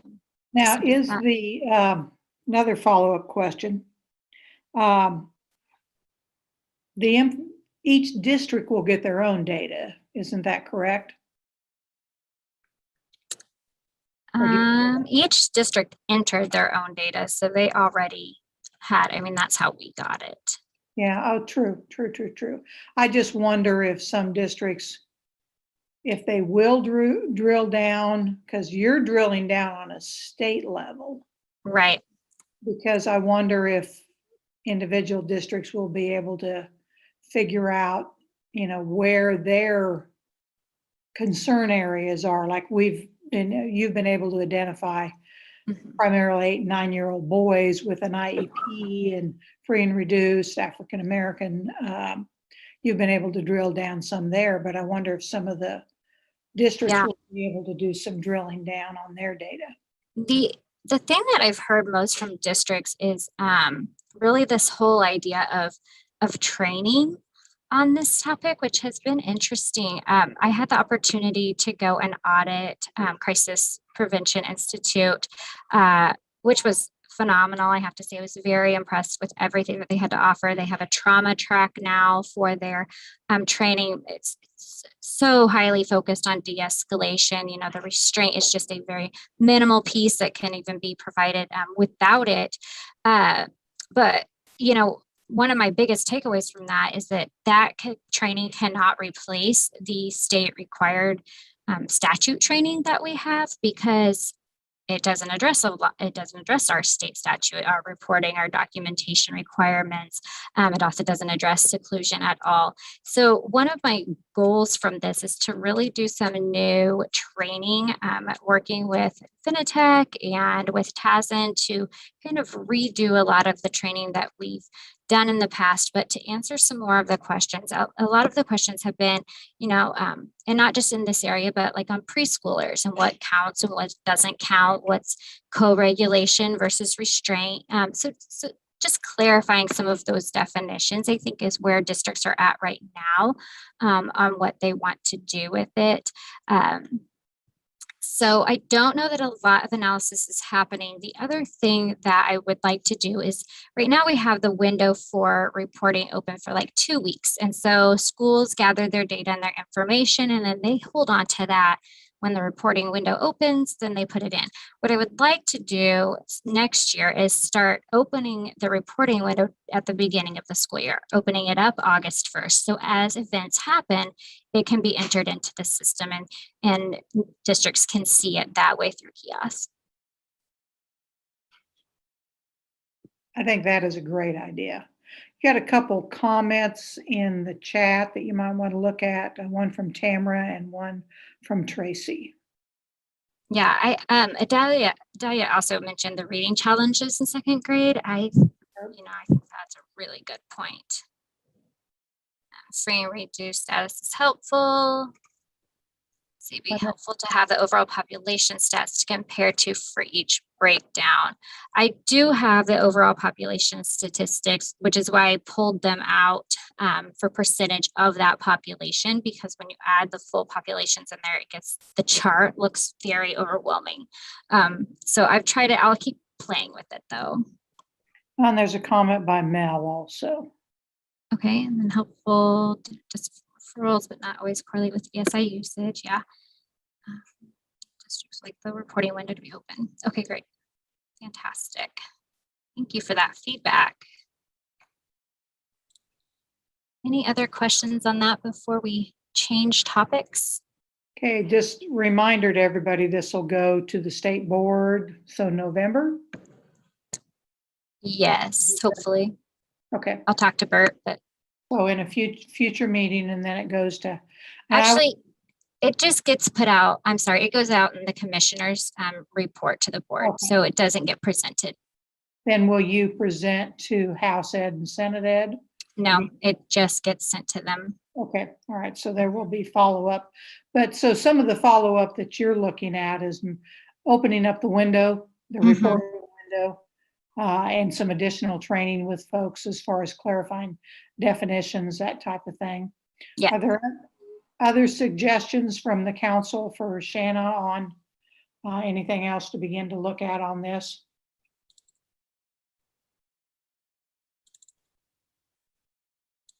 Might be interesting for you also to work with Adelia and KNEA to get information, to teachers. There might be a good connect there. That's a great idea. Yes. Do that. Anything else on this particular topic? I don't see anything in the chat right now. All right.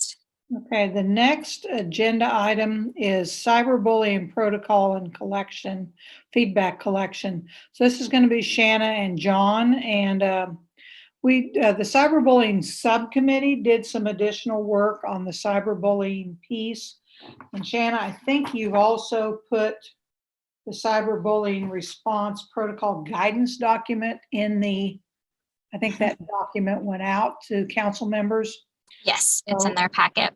So you may want to look at that. And so she's going to do some conversation. She and John are going to do some conversation on this protocol. And it's also been sent to some folks, and we've gotten some feedback from the field already. So this is an opportunity for this information to be presented to council and get some additional feedback. So turn it back over to you, Shanna. All right. And John, feel free to pipe up whenever. I will screen share again. Hopefully you guys can see it this time. Do you see the cyberbullying response protocol?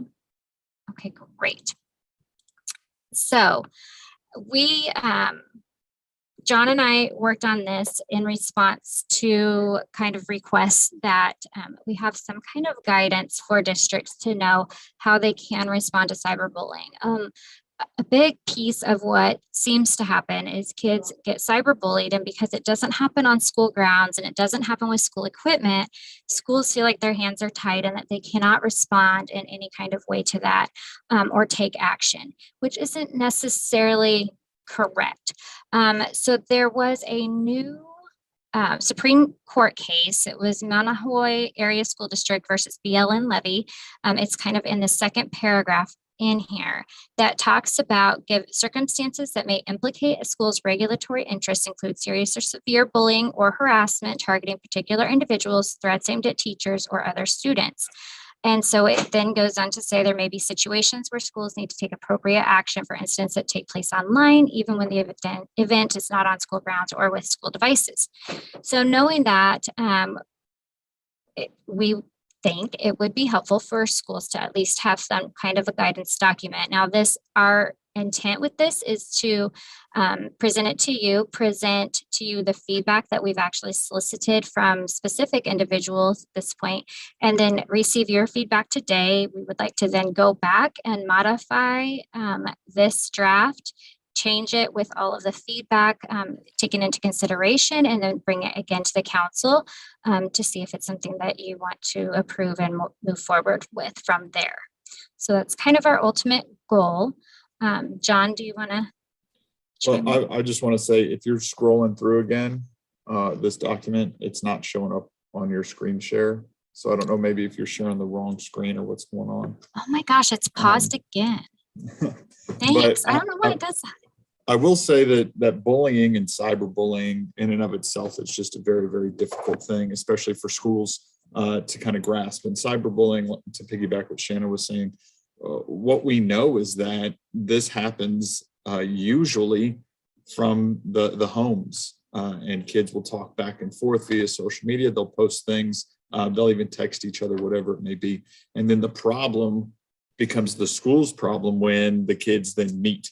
As a school resource officer, I hated long breaks, 3-day weekends, spring breaks, winter break, whatever it may be, because it gave the kids just a ton of time to sit at home and cyberbully each other and create this relationship that when the first time they would see each other afterwards would be at school. And so the school a lot of time would have zero heads up, and there would be an incident that would occur at the school, and we go, what in the world happened? Well, it happened over Snapchat or Instagram or whatever social media platform there is. And they were talking a lot of garbage or noise or whatever the hip lingo is now. And so I decided that this was the first time we saw each other. And so it presents a very, very different kind of problem for our schools to then have to try and police over. Yeah, and that definitely in and of itself, it takes away from learning time, which is what we want to avoid. So we want our kids to feel safe emotionally and mentally at school. And we also want them to be able to be available for learning, and they can't be if they're feeling like they're being bullied, either cyberbullying or otherwise. So within this, we had 3 main objectives. They're kind of highlighted here. 1, to provide a protocol for schools to support the victims of cyberbullying. The second one is to provide a protocol for schools to support the perpetrators of bullying and to encourage trauma-responsive methods of problem solving and school discipline.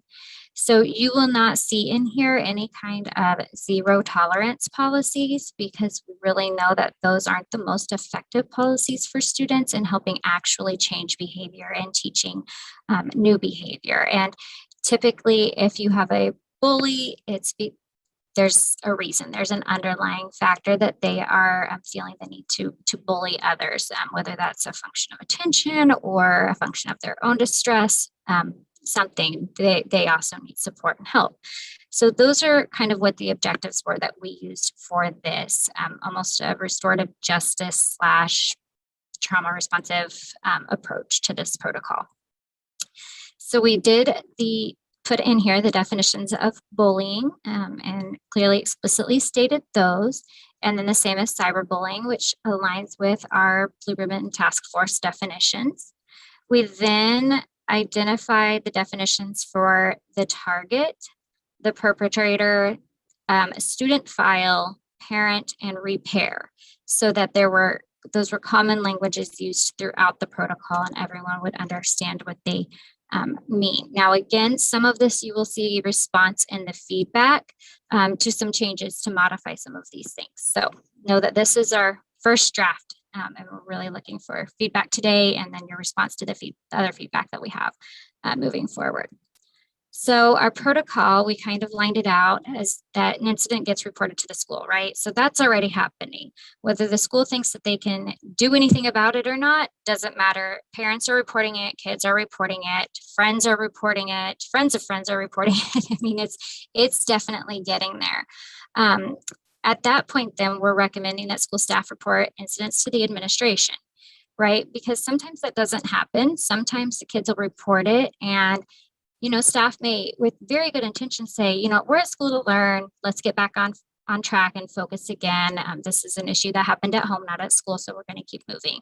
But we also don't want to minimize problems or concerns when there are some. So we're recommending that it be then referred to administration, that the administration review the incident and make a reasonable determination if it meets all the following criteria. If it's disrupting the school environment, if it's really creating a situation where kids are not learning, it's interrupting learning.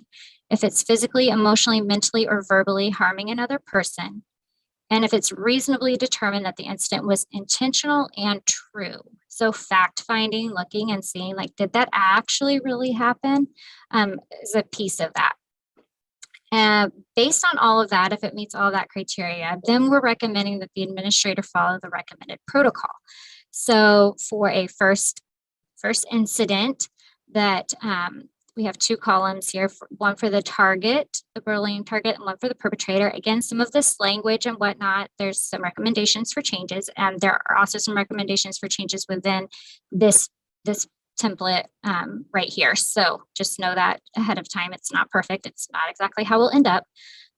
But we felt like it was really important for parents to be notified. Sometimes kids will go home and be really quiet or internalize this and not really let their parents know exactly what's happening online with them. And so if the school is brought to an awareness, we feel like at that point, parents need to be made aware as well. The school counseling, social work, whatever mental health services are available is offered to the student. The perpetrator is the same way. Again, I can pretty much guarantee you from a school administrator perspective, parents were almost clueless that their children were bullying another child online and causing distress. And so making sure that they're just aware of what their own child is doing online is really important. And then that the student themselves meet with the school administrator and receive kind of a verbal warning. You know, let's talk about this.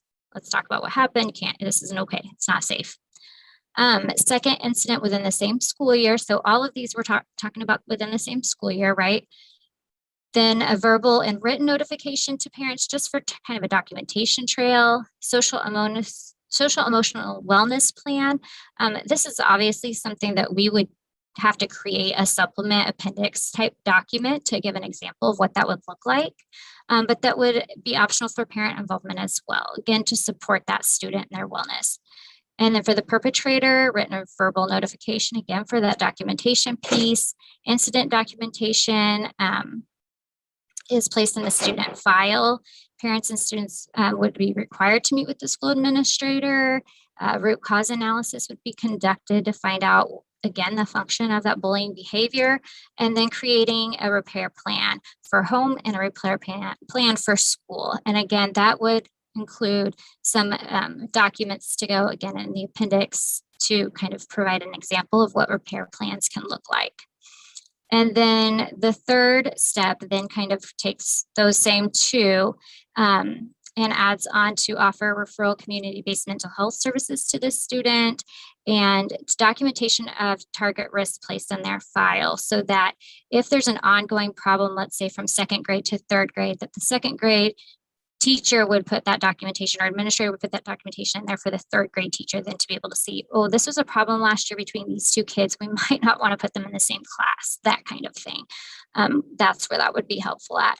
And then for the perpetrator, the root cause analysis, again, reviewing those plans that were put into place and monitoring to see if those were actually effective, referring them to community mental health based services, and recommending ongoing mental health counseling and support. And at any point, we did note on here, at any point, the protocol for suicide risk screening may be appropriate for the target and or the perpetrator, because again, just because you're the perpetrator does not mean that you are mentally doing okay. So then we talk about beyond bullying and what can happen. And so there are situations that extend beyond bullying, such as harassment, assault, and battery. And these are things that then an SRO or law enforcement would need to get involved because they extend to the point past just a recommended guideline on how to address bullying incidents. Okay, that was a lot, John. Yeah, and I it is a lot. It's complex, it's confusing, but the reason I think that I get involved in this is because as an SRO, I would get parents who would come up to me and go, my kid is being bullied. And I go, that is a shame. How can I help you? And they would want the other person arrested, right? Or something law enforcement done. And as law enforcement, bullying is not against the law. However, that's why we included and why I think it's important to say, listen, you as a parent have options. If this behavior, maybe it's not at school anymore. Maybe the bully has gotten smart and said, you know what, I can't do this at school. I'm going to continue to do it outside of school. Well, we have harassment, and there's harassment by telephone. And that basically means like the person is just over and over and over and over again. So at that point, we can get law enforcement involved. If there's assault, right? Somebody gets on, and unfortunately, kids these days feel like they can get on social media and say whatever they want. But if that knowingly places another person in reasonable belief that they're going to receive some sort of immediate bodily harm, that's against the law. And then battery is contact in a rude, insulting, or angry manner. Any contact. If I come up and poke you and I'm angry, or I'm poking you to insult you, that's battery. So we can get law enforcement, which fortunately, unfortunately, in today's world, there's a lot of different things that can occur and some different avenues to get each individual help.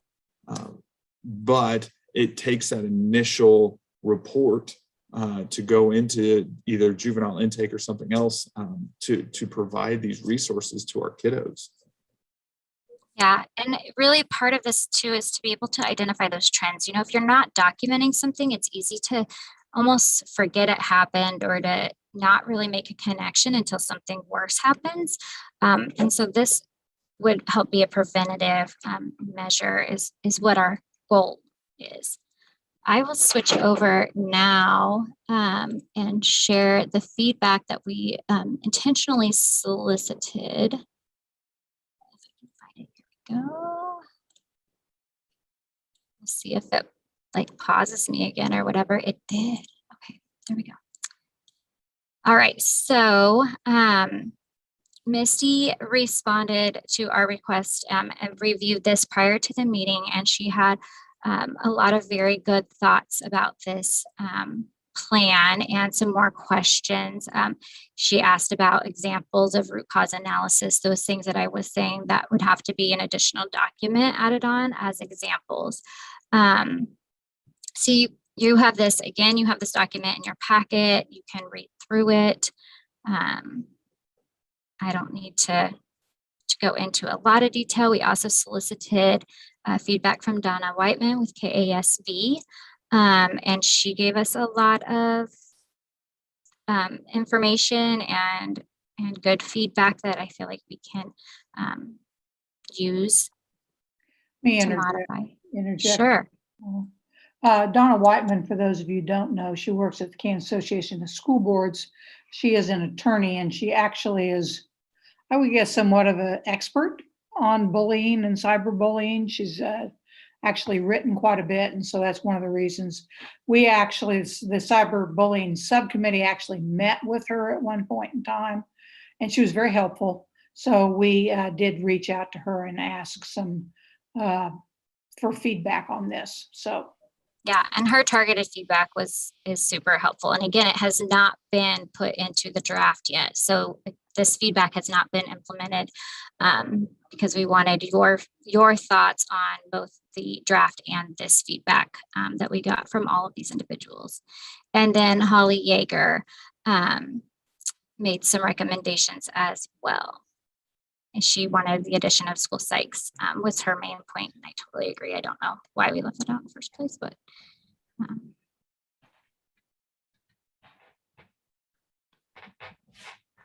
so that is the feedback. So I will stop sharing and we can open it up for conversation. Your feedback, I will likely make a copy of the chat that we take from this so that I can have notes ready to be able to modify the document moving forward. And if this is something that you guys totally feel like as a council we don't need and we want to drop, just say that as well. No worries at all on our end. So this is Ken Huey. I actually, and I've not worked with these. It's been a long time since I was a principal, but it seems to me it's actually more complicated than that protocol would imply. And I say that because I think situations are different. And at some point, what's in the third incident might take place in the first one. I expect all throughout this, someone's good professional judgment would have to be used to determine what the next steps would be. So anyway, I think it's certainly a starting point, but I think it's more involved with that. Another thought that comes to mind, it's kind of like, so how long does it take to get from an incident being reported to steps taking place? And I don't know that would need to be in there, but it seems to me in some cases maybe time wouldn't be a factor. In other cases, time would be critical, where action would need to be taken. So anyway, those are my thoughts. Good point, Ken. And I know when I was an administrator in a building, sometimes, you know, if you have first, second, third kind of a priority within your discipline plan, there are some incidents that rise to the top and need to be dealt with immediately, and they supersede the 1, 2, 3 step kind of thing. And I think we need to reflect that in this particular protocol also. But yet, also, there's a lot of situations that probably it would be helpful to have a 1, 2, 3 step. So your point is well taken. Yeah, I think this would work for the average incident, whatever average is. But there just seems to me that when you deal with people, they're atypical kinds, not even atypical, they're just unusual or complex. And so accounting for that in some way, so someone wouldn't look at it and say, oh, we're at step 1 now, we can't do that, you know. Yeah, good point. Tracy, I think you had your hand up. Yeah, sort of commenting on what Ken just said is I think that we're missing a piece when it comes to levels of aggression and really defining out those levels of aggression, because that would help us be able to really define if it is that sort of third incident, because that level of aggression was so high, based on the definition that it says in here of bullying, because it could be sufficiently severe. So we need to really talk about those levels of aggression then. And then secondly, I'm just curious where the label perpetrator came from, as we know how detrimental labels can be on students. And typically we use aggressor or student who bullied or person or youth who bullied versus a label such as perpetrator, because that is a very big word that we typically don't see in instances of aggression. Okay. So I'm just curious about that logic and reasoning. No, there's none. So can you repeat the ones that you recommended, Tracy, so I can put those in the notes? Shanna, I love it. You're like, none. Okay. Usually it's aggressor is what I've seen most commonly in literature, or student who bullied, the child who bullied, youth who bullied. And oftentimes in all the reports we use here in KCK, it says alleged child who bullied. Until we do full investigation, we do have that alleged piece. Again, labels. Good feedback. Thank you. Another thought I have, and it goes, I think you mentioned, Shanna, something about passing the records or some information from one teacher to the next. Would those be educational records like FERPA would describe them? I mean, I think they would, because they're known and go on. And so, Kathy brought that up as well. So that's what I was hoping we could talk more about today, and look at Donna's feedback on. Yeah, we do need to be aware of that and figure out. And certain districts have different protocol for those things too. So, you know, again, this is going to be recommended protocol. So, but I think we do need to look at that and how that applies. Other feedback on this protocol. One thing I might add, Shanna, under protocol number 3, where it says school administration review incident and make a reasonable determination if the incident meets all, I'd bold all of the following criteria.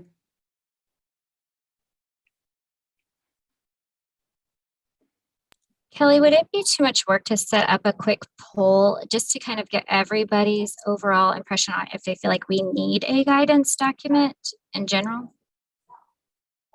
Is that possible? Or? Yeah, Kayla, can you pull up one of the general polls that we had?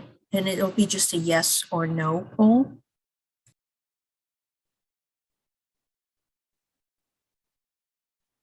So it won't really be a motion. It will just Right. But this was just a standard poll that we had created for this instant, this type of question. Okay, so if you'd go ahead and we're actually doing feedback.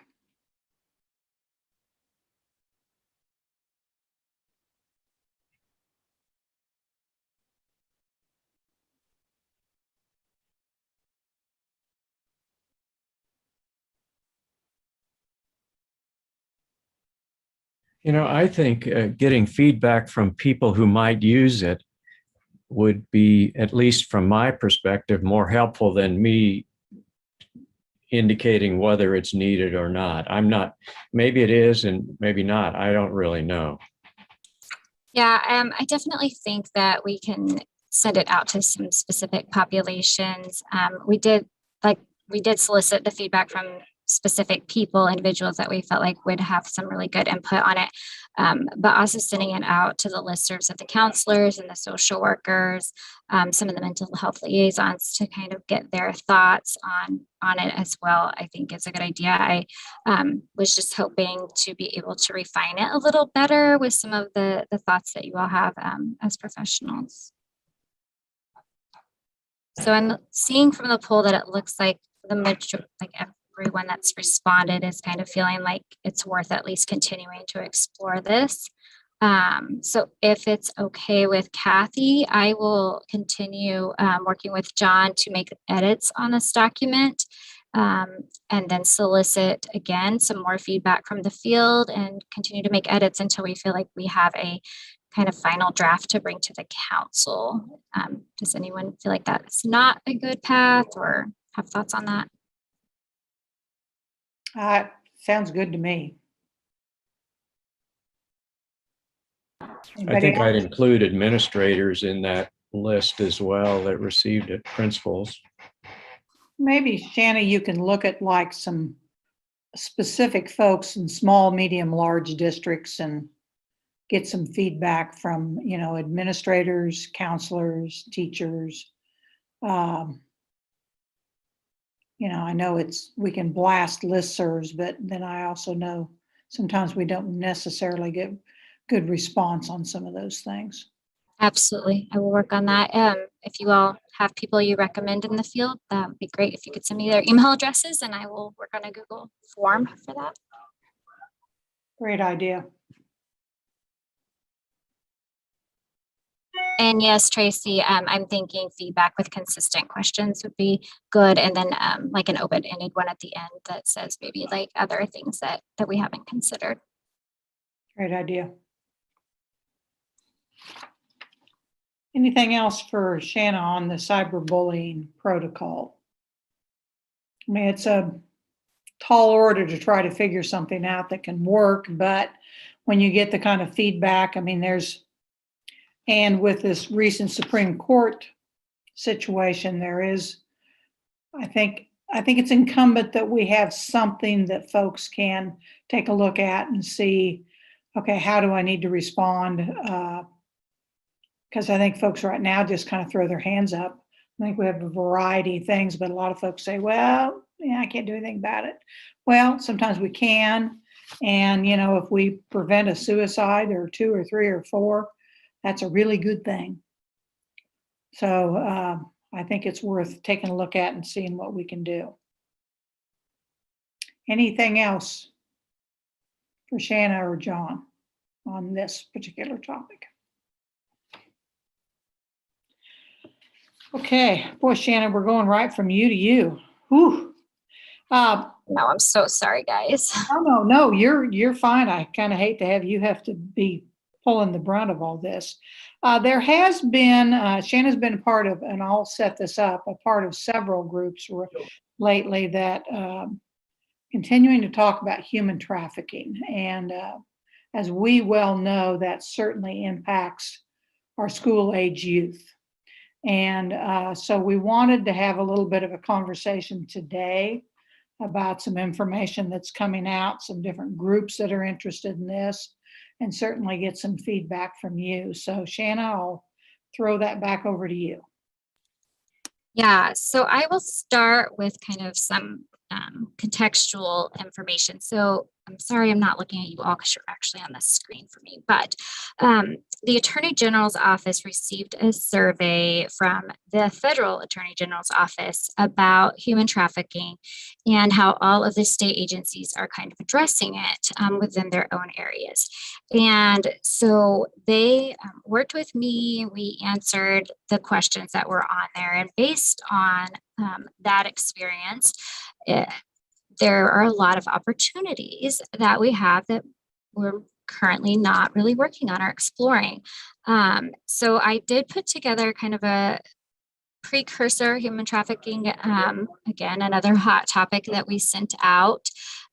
Worked with Jennifer Montgomery from the Attorney General's office on this to be able to just kind of start that thinking process and conversation, because at some point it sounds like the Attorney General's office is going to have some more expectations for different state agencies. And so I know the Kansas Department of Health and Environment had a very large section of the self-assessment to complete. And so this is not just a Kansas Department of Education topic. This is a statewide issue that we're trying to address from every angle. So I will screen share again, and then we'll see that it pauses, and then I'll turn the pause off. Okay, do you see the human trafficking presentation? Okay, fantastic. And it didn't pause this time. I have no idea why. No idea. Okay, so we called it Lessons for Kansas Schools because this is what we know right now.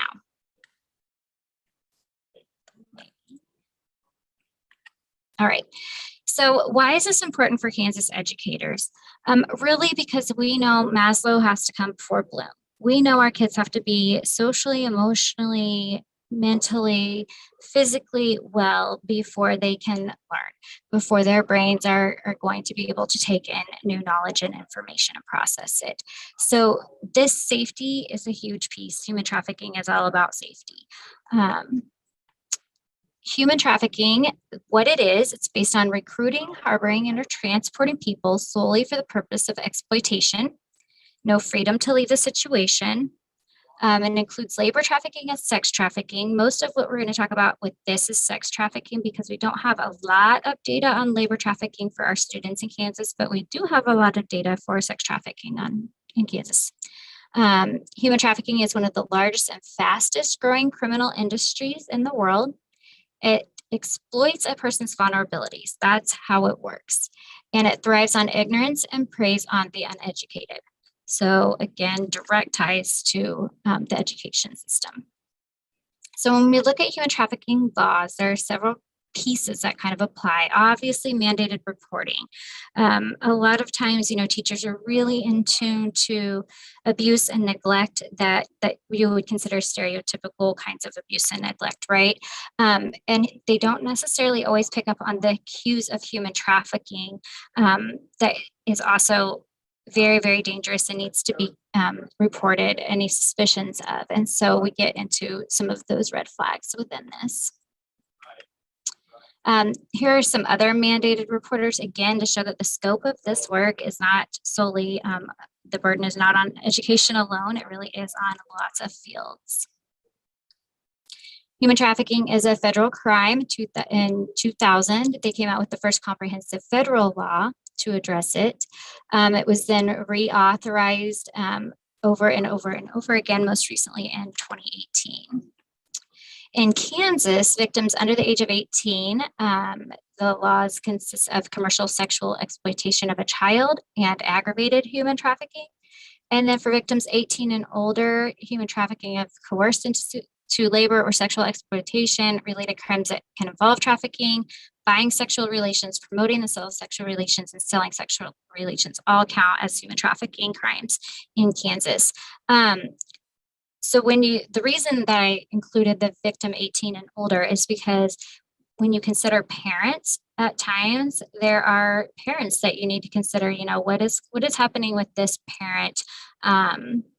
Could there be something else impacting the way that they're not able to engage with our school, or they're not able to engage with the staff or their child? Is there something happening with them? So it's important to keep in mind that this isn't solely an issue for kids. It can also involve their parents. And really, I'll go ahead and add this in there. It's my own 2 cents from my own personal experience. I've done a lot of work with human trafficking in schools, and a lot of it has been, parents that are trying to provide for their children is how it starts out, and they don't think they're being human trafficked, that they're finding a way to provide for their family. And one of that options is, a sexual exploitation. And so it can quickly then evolve into a human trafficking situation. In 2005, we had the first human trafficking statute in Kansas. We then kind of continued to revise and review that. And they can now seek civil remedies and restitution. And there's also a new requirement for CDL holders. They all have to go through training in human trafficking now. So the Shared Hope Scorecard is actually, really good. Kansas received an A for the efforts of making awareness through human trafficking. Again, the Attorney General's office has been doing this work for years, has been trying everything they can to get this information out. And it's working. We were one of only 6 states to improve from an F to an A between 2011 and 2019. And only 15 states received an A. That's the good part. But then we get into some of the nitty gritty negative stuff. I feel like you guys always have to hear bad stuff from me. I don't like that. But anyways, more than 80% of human trafficking involves domestic victims. The majority of these are children. Kansas has adopted new laws that seek to protect and rescue human trafficking victims, and the DOJ has identified Kansas as an originating state for human trafficking. A lot of people don't know that and they don't understand why. So we're going to get into that originating state piece. So why Kansas? Well, Kansas is the perfect middle spot.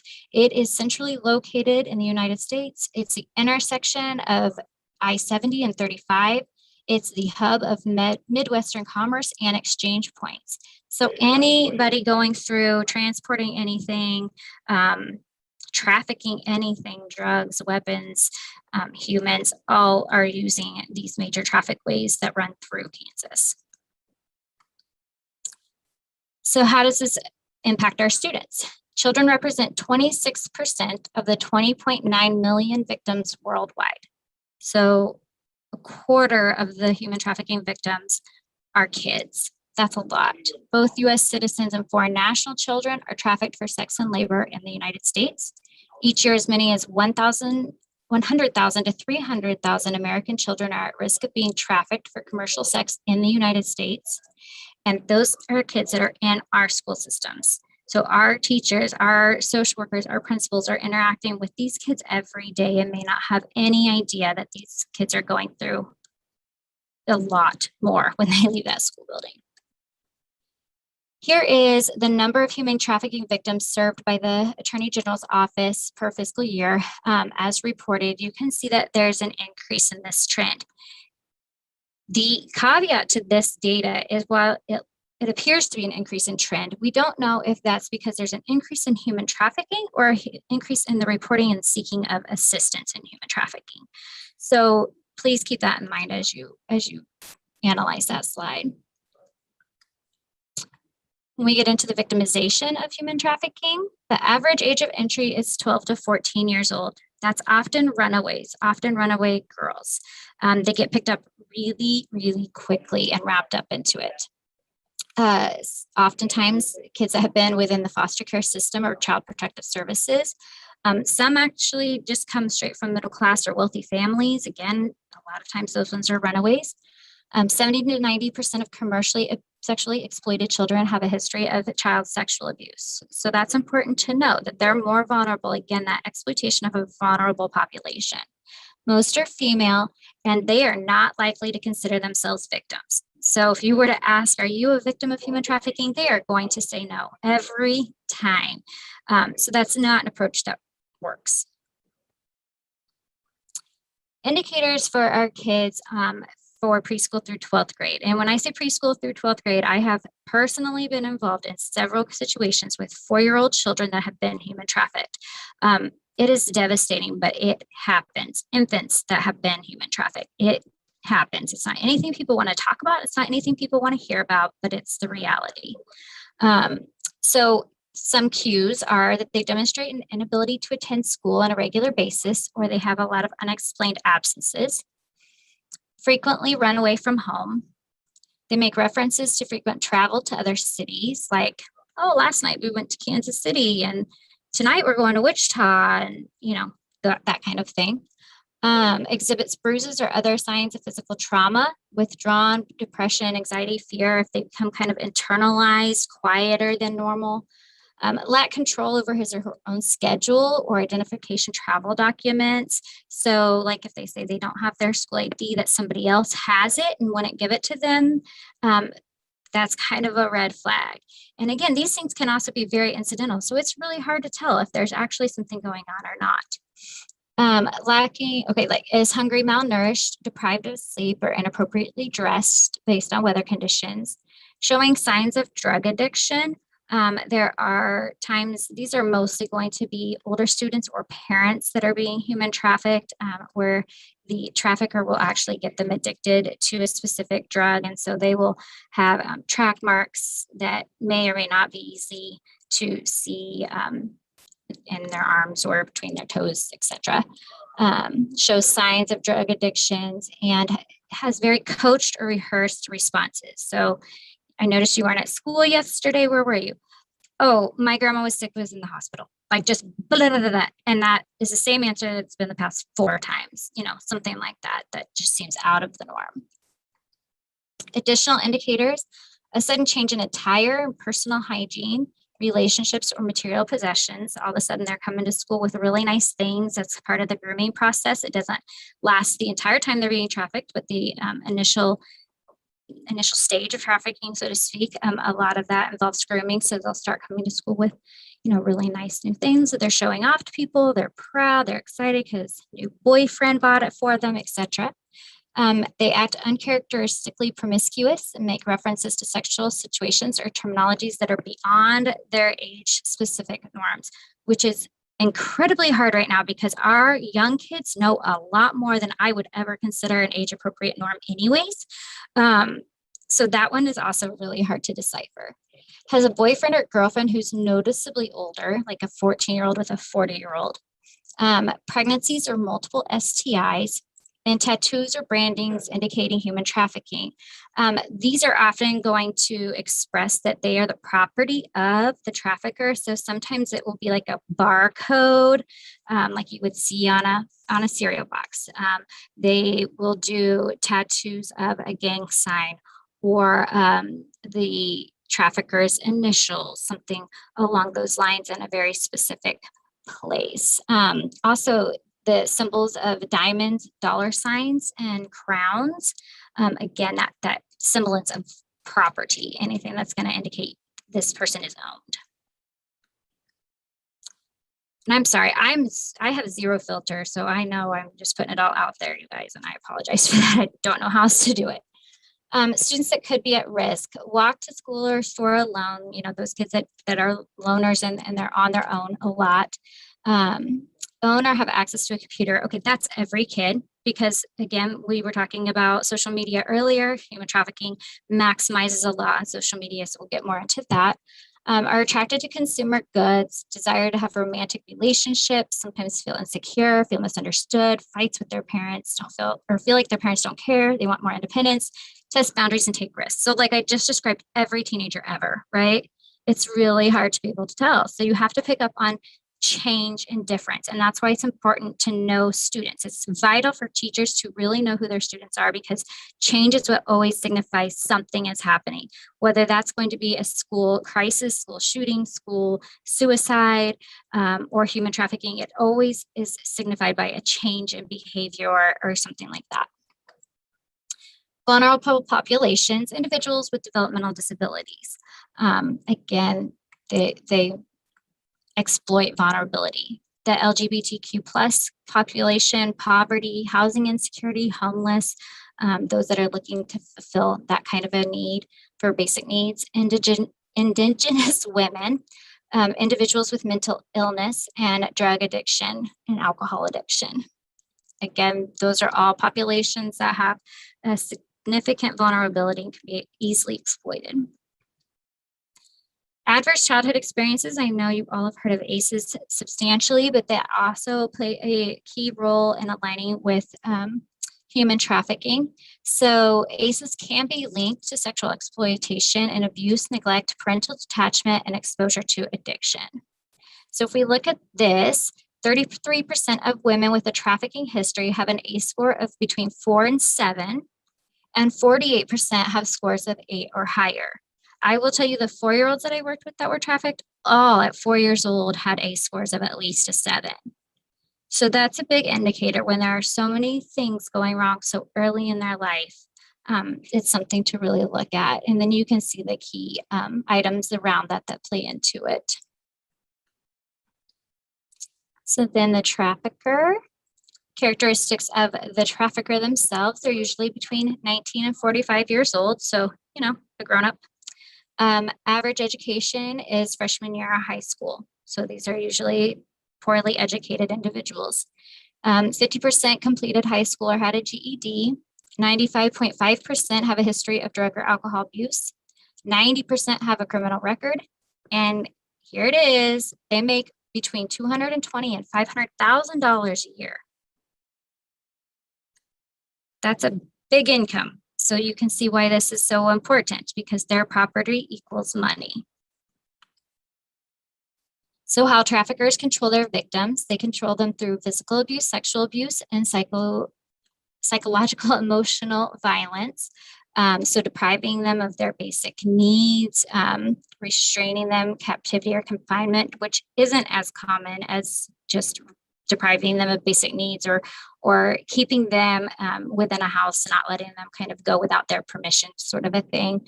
Withholding medical care, physical assault, murders on there, and sexual abuse, rape, forced prostitution. That's clearly human trafficking, and sexual humiliation. And then they intimidate and make them fearful. They lie to them, they deceive them, blackmail them. They keep them in very unsafe environments and isolation, where they're forced to be dependent upon the trafficker. And then they shame and blame the victim. Additional ways, like I already had talked about before, is the abuse of drugs. They will get them addicted to a drug, and then, so to speak, like the trafficker will say, hey, you need a hit, I will get you that, but here's what you're going to do to pay me back, kind of a thing. So that's how that works. I also will start off often with those romantic relationships again, like the high school girl. I have a boyfriend, he's 40 years old, and he took me shopping and bought me all these things. He loves me. Those are big red flags. And then cultural disorientation. Anytime that there's a crossover of culture and somebody is in an environment that they're not native to, they again are vulnerable, and that's can be easily exploited. So where traffickers find their victims? Everywhere. So again, social media. That's a huge one. That's probably one of the largest ways right now. Home neighborhoods, they're really everywhere. Clubs or bars, internet, and schools. The age of buyers. So these would be not the traffickers, but the buyers of the exploitation. So of the sexual advance, whatever. Yeah. Between 18 and 89 years old. So the age range is very broad. Median age is 42.5. 19% of the buyers' professions are involved in working with children. So nearly 20%, that would be like teachers, sports coaches, military recruiters, Boy Scout leaders, things like that. 99% of sex buyers are male. And 22% are involved in a position of authority or trust. So that would be like attorneys, police, military, etc. So again, you think about that 22%, a quarter of these buyers are going to be somebody that these teenage girls are going to think, I can trust them because they're here to keep me safe. They're police officers or they're military, and that's their job, when they're not actually doing their job in this instance. So the big concept is those who purchase sex fuel the sex industry. If we didn't have any buyers, we would not have this problem, right? So that would be the easiest way for this to be solved. But unfortunately, it's not the reality. Most women in prostitution do not have a choice. Again, I talked about taking care of their families, but they also are normally being human trafficked. And if you were to just happen to like hang out one day and watch a prostitute on the street, you're going to see their John drive by multiple times to be able to make sure what they're doing. And people who buy sex always have a choice, always, always. So that's the population that's really kind of the worst in this. If there was no buyers, there would be no business for the traffickers and no victims of human trafficking. Social media and sex trafficking. See, I promised we would get there. Traffickers set up fake accounts online to friend teens. Teens are approached online and or in person at malls, bus stops, parties, schools, and other public places. They'll use other teens to recruit and scout new teens. Hey, do you have a friend that might want to come hang out with us for the weekend? That kind of thing.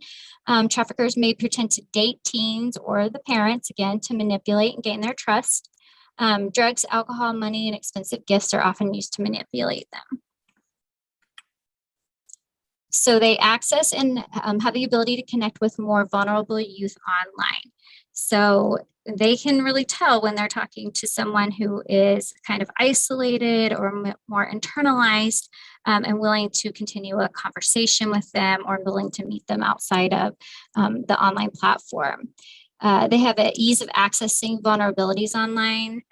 So posts that kids put that maybe they shouldn't, things like that. They perform online grooming, and so they'll meet their needs by understanding the vulnerabilities and exploiting them. They can form quicker relationships online than traditionally, and the connection, recruitment, and sales is much easier. And then they coerce the youth through photo sharing, the sextortion. Hey, send me a nude, that kind of thing. And then they have something over them, so to speak. 2 in 5 teens say they tell their parents very little about what they do and where they go online. I find it very interesting, just my own kids, to stand behind the couch literally as they're on their iPad and just see what they're looking at. And sometimes I'm like, what is that? You know, move on. They find stuff that I don't even know how you can find it. So parents just don't always know what's happening.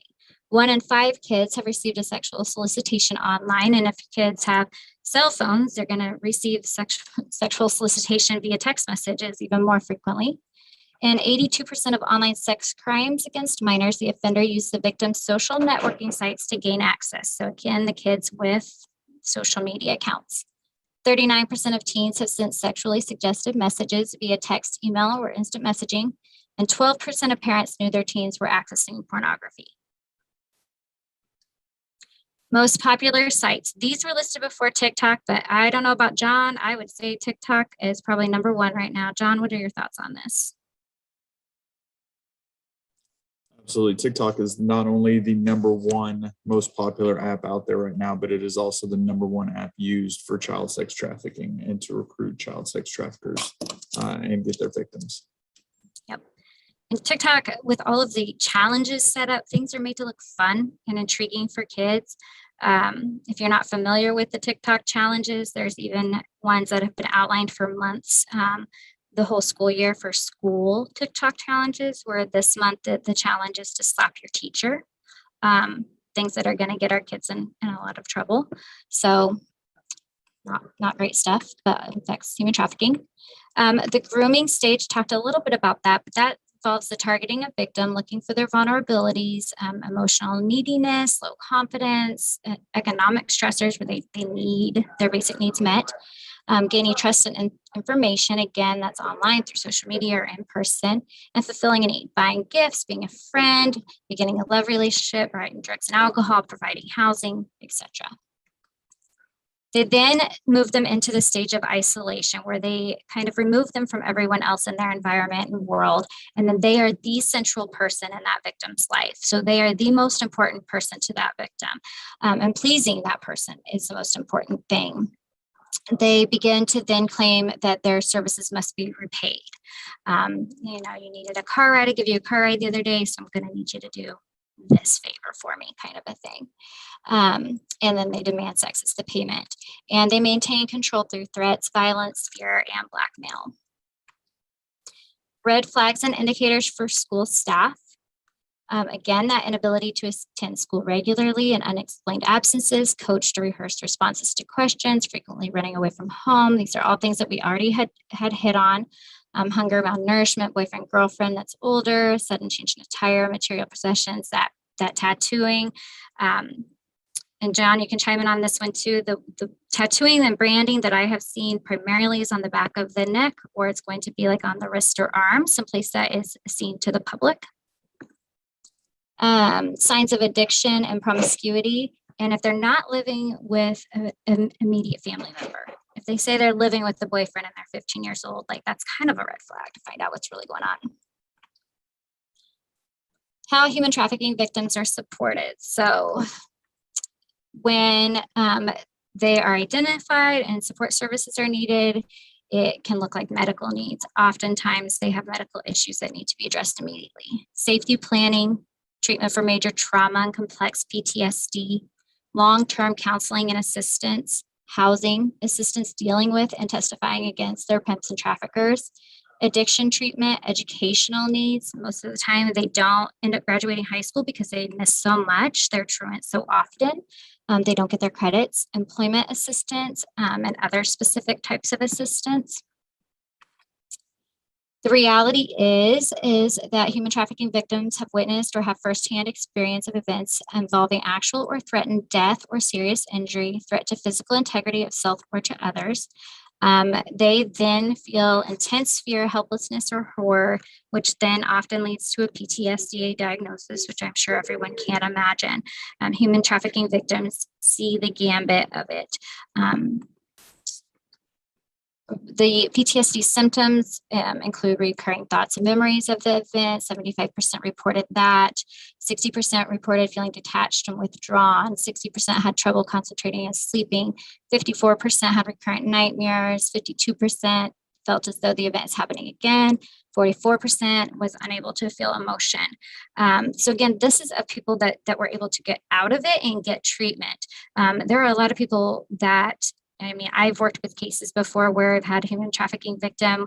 We've gotten them to the point where they say, I need help, help's provided. And then the second that person reaches out again to them and has connection, they're right back wrapped up in it. It is very hard to get them out and keep them out. So think about money. That's really what this all boils down to. That's the bottom line. This is all about money, unfortunately.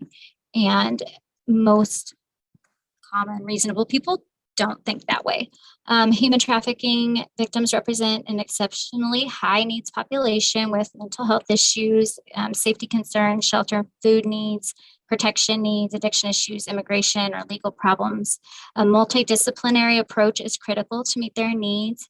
And again, if you can keep them that long, they really need services for at least 2 years. Anybody that's been in a victiming situation is not going to be emotionally ready for at least 2 years on their own.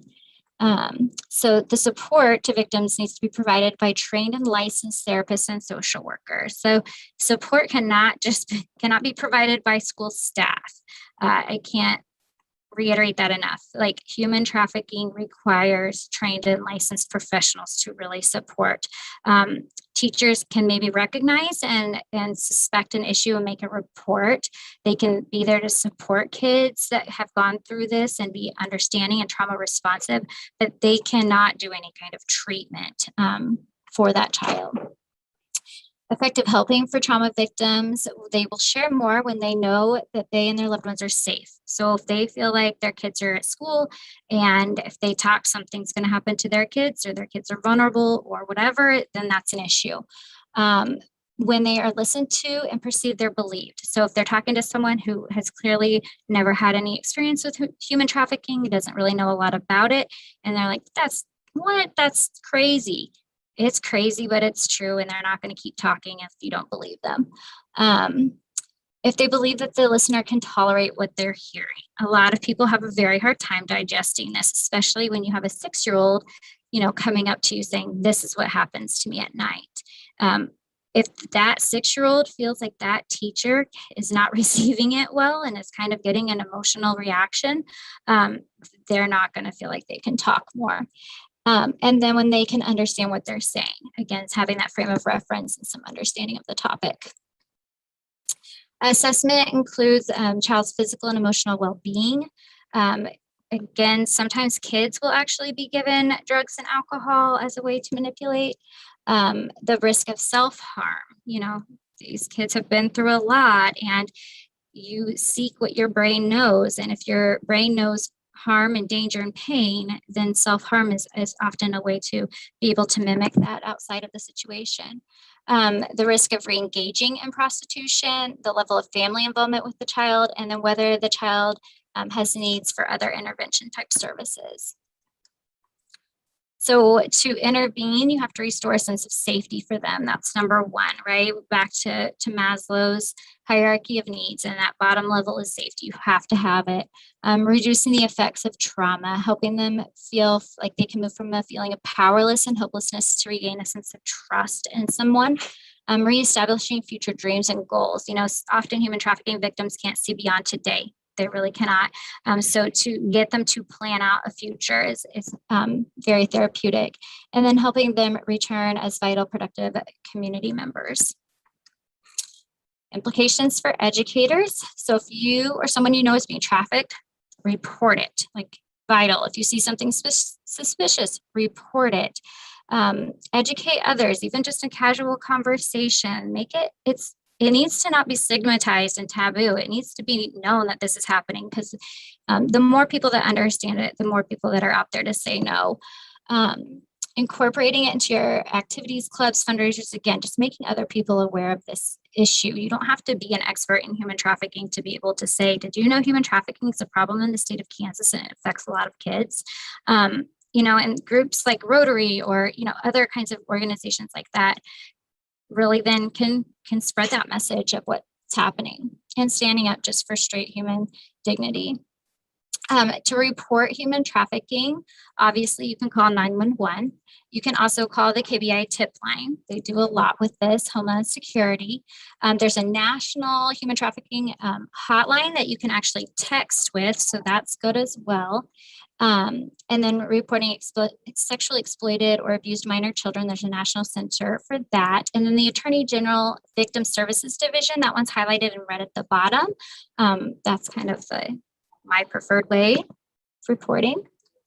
Tips for reporting: pay attention to your surroundings, community, call right away, don't wait. Don't think about if you should call this call.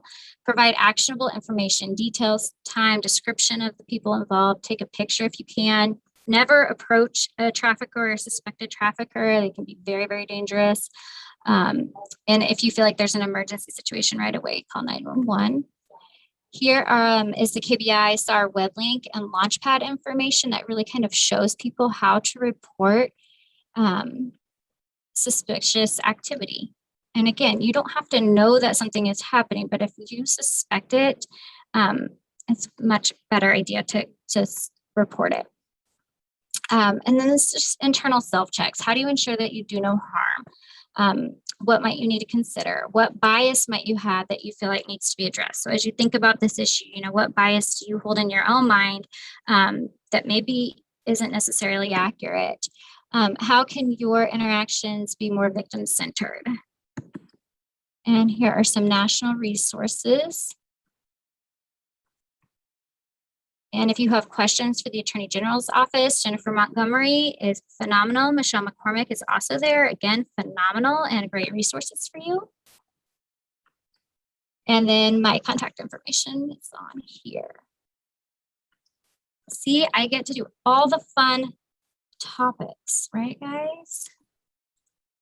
Not so much. Thank you, Shannon. Sure. A lot of information, and we do have that PowerPoint, correct?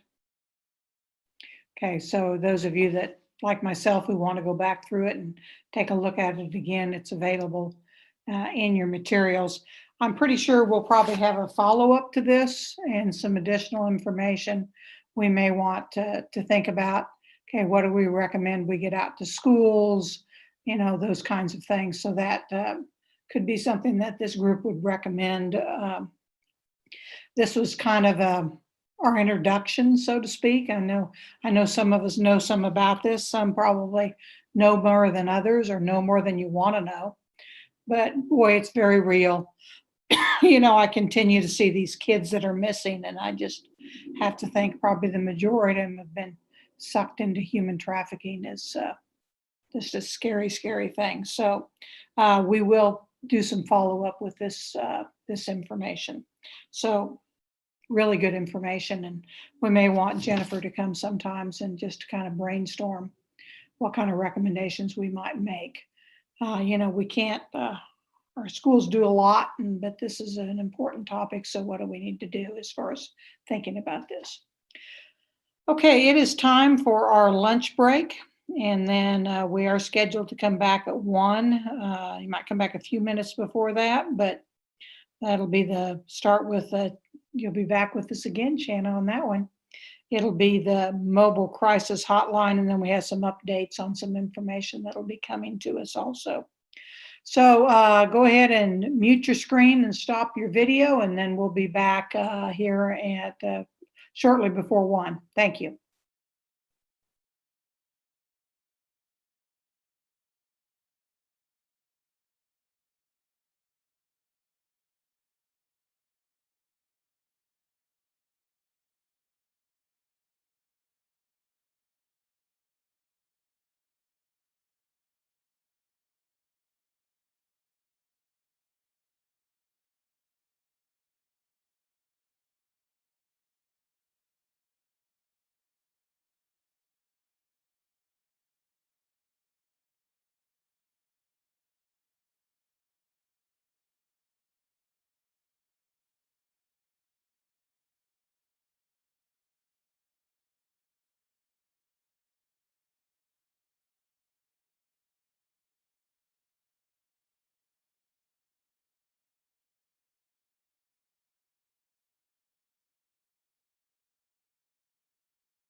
All right, very good. Thank you.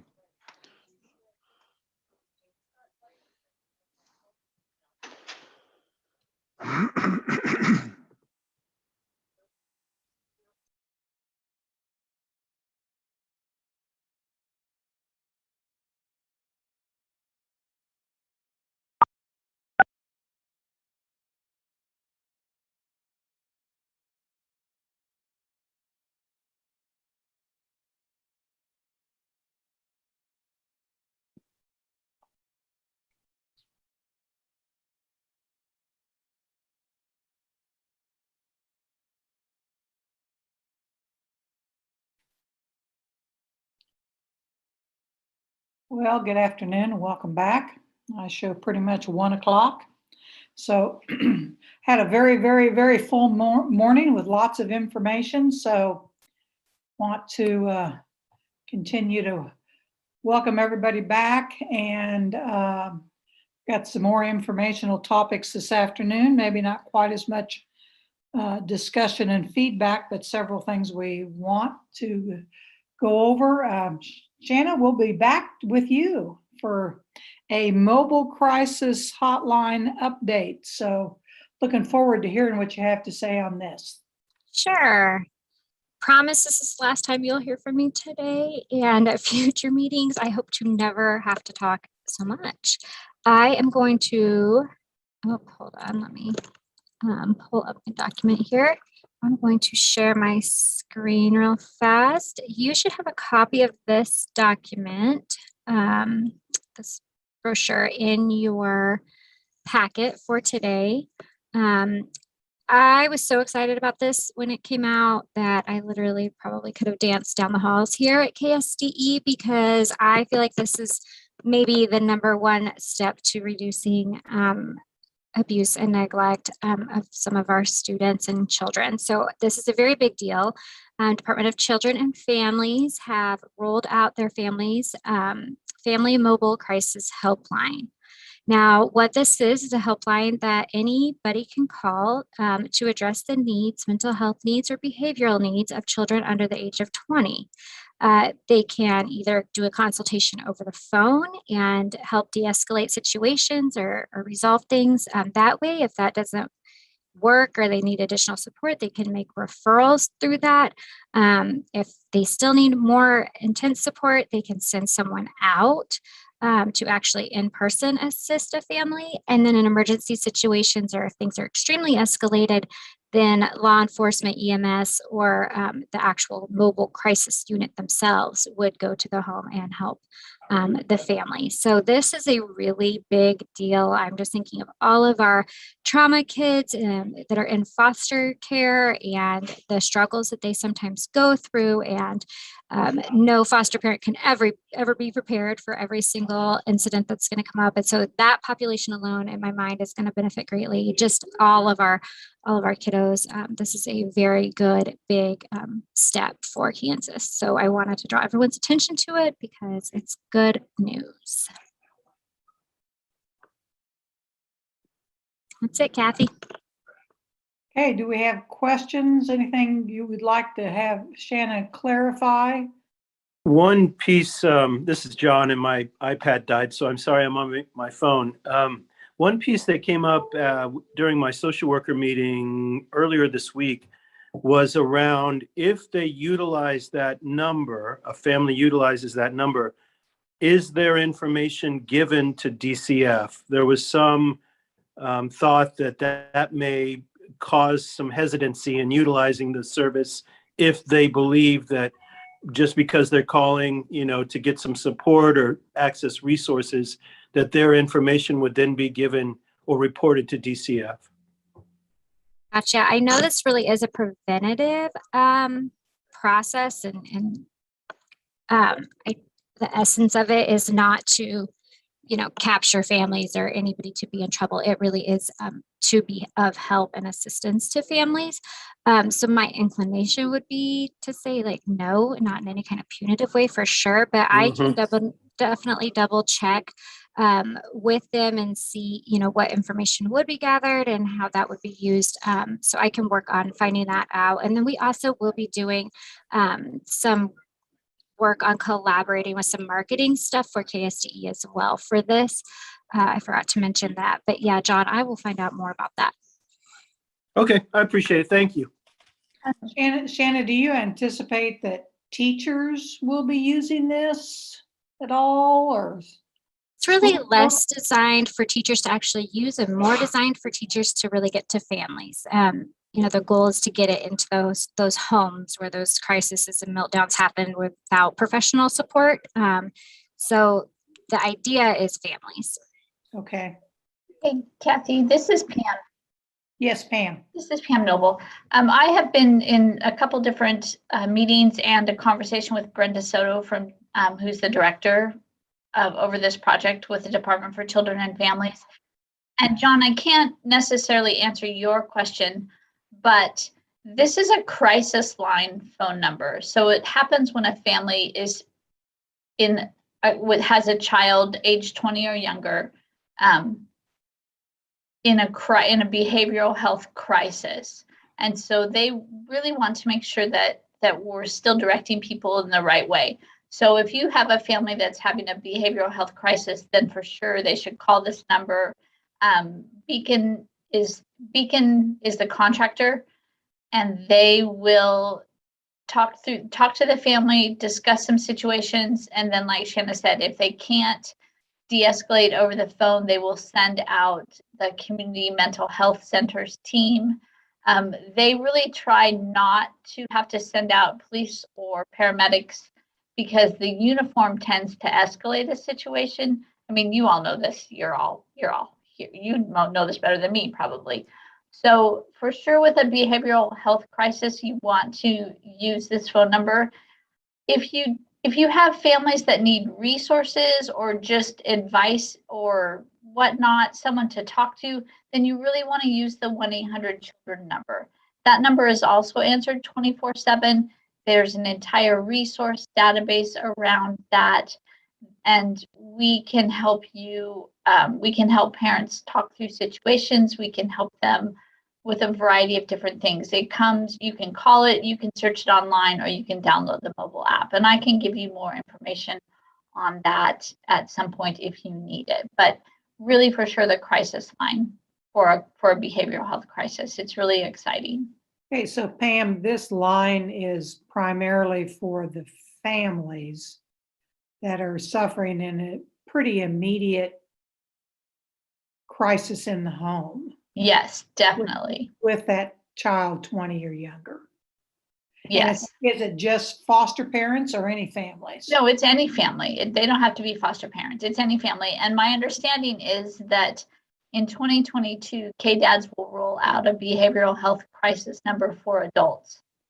They're just not there yet. Okay, all right. Do we need other clarification from folks as far as this particular line?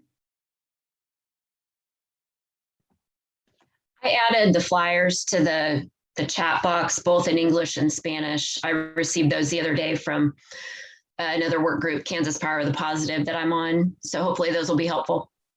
Okay, so Julianne, you put those in the chat box, and I see 2 of them in there. So one would be Spanish and one would be English. Okay, that'd be helpful for folks. Other questions, comments, clarifications, anybody?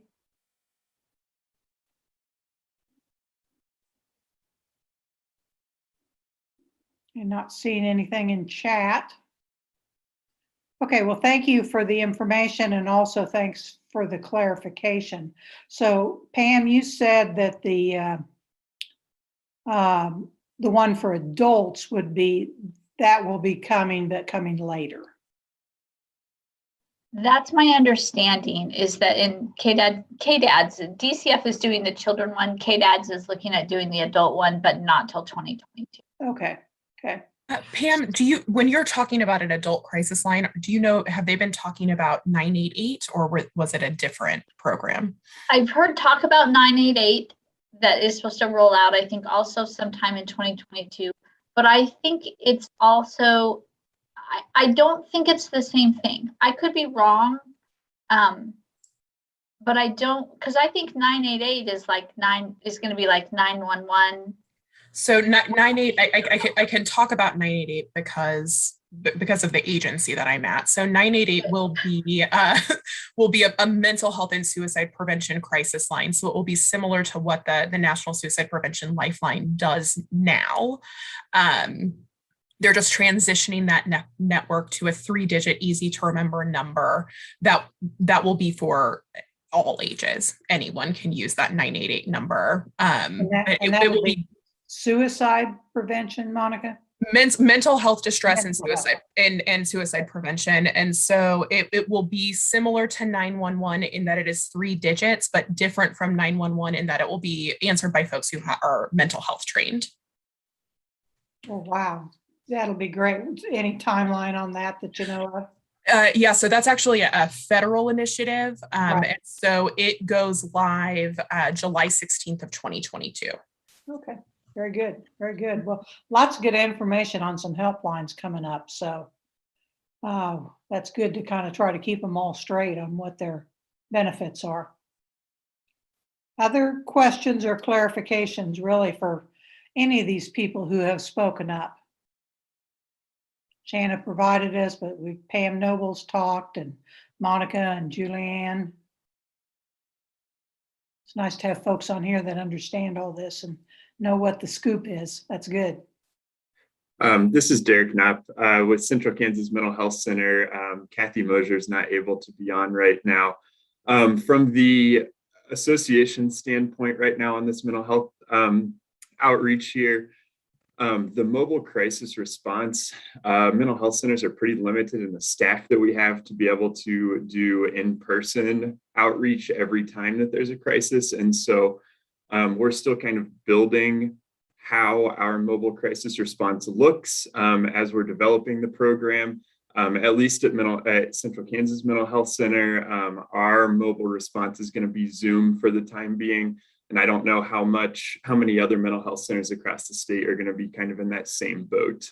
But just some clarification that families can call the line, but that doesn't mean that there's guaranteed to be somebody in person who will respond to that every time. But at least, Derek, Zoom potential will be pretty. Correct. Limited. Okay. Correct. I think people are kind of getting used to that. Fortunately or unfortunately, I don't know which. Okay, anything else as the mowers outside of my neighbors go by? Sorry about that. Anything else? Okay, all righty. Our next is some KSDE updates. John, looks like I have you up first, so. Absolutely. I am excited this afternoon, coming out of lunch. I'm fueled up. I got my coffee still. People think I'm weird. I drink coffee till like 2 o'clock in the afternoon, but I'm ready to go. I am excited today to talk to you guys and provide any kind of updates or answer any questions you have about our mental health intervention team program. We're in our 4th year. This year, we're serving 55 school districts across the state of Kansas. We have almost a $7.6 million grant to provide this program across our state. And unfortunately for us this year, we were held steady from last year's funding, so we weren't able to expand our program like we wanted to, but we're able to see tons of success. We know, especially in COVID years and in upcoming years post-COVID, hopefully, fingers crossed, mental health is going to be a huge, huge deal. And this program has been brought into our schools to help kind of break down the barriers that we have that unfortunately we as adults have sometimes put up unintentionally. When we talk about trying to get kids mental health services, we have to remember that in some counties, in some areas, kids are having to drive 45 minutes one way to get to a community mental health center to get that much needed one-on-one time. And so when we talk about removing kids from schools, if I have a 1 o'clock appointment, my mom comes and gets me at noon. I have my appointment until 2, and then she drives me back at 3. Well, why am I even going to school? So we're seeing kids that we're missing half a day, if not a full day of school. We were seeing parents not being able to take kids to their appointment due to lack of sick time or personal leave, lack of gas money to get their kids to the appointments. And so one of the things that this program does that I love so much is that it actually brings the therapy and the case management into the school. We have mental health liaisons that work with the school and work with our community mental health centers or private providers to provide 24/7 care and case management to our kiddos. They come into the school, work with that liaison to make sure we're not missing the core classes or the same class over and over and over again. They get that one-on-one service, whether it be therapy or case management. And of course, in times of, in COVID times, we've even gone into telehealth, which is amazing. Again, just so our kids will come out, have that quick therapy session, that case management, that check-in to make sure we're doing what we need to be doing for our kiddos, and then they go right back to class. It's also, from what I've heard from our liaisons and some of the kiddos in this program, is that it's broken down that barrier that mental health, we can't talk about it, or that stigma where mental health is bad. Now we've gotten the kids in there, they've understood, hey, therapy, case management is a great thing. And we continue to move forward with that. We focus on a couple of key areas. We can focus on attendance, academics, internalizing behavior, or that externalizing behavior. And that's kind of the four main areas that we track. And liaisons can track one of those or all of those or a portion of those for our kiddos. And so really, really excited for all of that stuff. Again, with the COVID and our mental health and the horrible stats that we're seeing, I think it's now is the best time and the most important time to be really focused on our mental health here in Kansas and across the country. And so this is one of those programs that started 4 years ago, and we've been able to kind of push it forward into the forefront. Without being able to expand, I have had several districts reach out to me and say, hey, we want in on this program. How do we get in? Districts are able to use their ESSER dollars and their ESSER funds for it. And what we've told them is, listen, I can't give you my reporting tool. I can't use your numbers unless you're using grant funds for this. But I'll give you anything else you want. If you want to mimic the program 100%, and keep your own numbers and keep track of your own numbers, absolutely. I'll give you whatever we can. We hold monthly meetings with our liaisons to discuss topics and some of the things that are coming down that we're hearing maybe problems or things like that. And I invite these programs that aren't on the grant, send your liaison, send your people into those meetings. And right now, the last time I checked, and the numbers could be off a little bit, but about $16.8 million of those ESSER funds have been used for some sort of mental health, maybe not the mental health intervention team program or mimicking that, but $16.8 million in the state of Kansas from those ESSER dollars have been used towards mental health services. We know it's a huge issue, and we know that it's very important. And I'm so grateful. I don't know if she's on the call, but she was earlier, and I want to give a huge shout out to Diane Jerstad, who is amazing to have out in the field, and amazing. She provides that one-on-one support for our liaisons and can actually drive to the school districts and talk one-on-one to them. Diane does a great job setting up our meetings and everything else that she does. But this is truly a program that I feel is benefiting our youth. And again, breaking down those barriers and the stigma of mental health. I see that there's a question, so I'm going to pause for a second so I can read it, and the coffee may take over.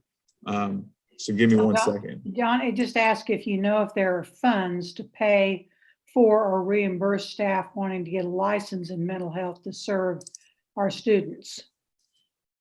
That would be a question for 6th floor, I think, here in KSDE. I don't know, Kent or Shanna, if you guys deal with that more so than I do, or if they can even use ESSER funds to help provide that reimbursement. John, my understanding is that ESSER funds can be utilized if you justify it as a result of the COVID situation. And I might also put in a plug for the Grow Your Own model. We have developed a narrative for schools who don't have school counselors to follow, and we call it the Grow Your Own model. Is that just for counselors? At this point, but Shannon and I have had interesting discussions about including social workers. And here's the example that I'll give you.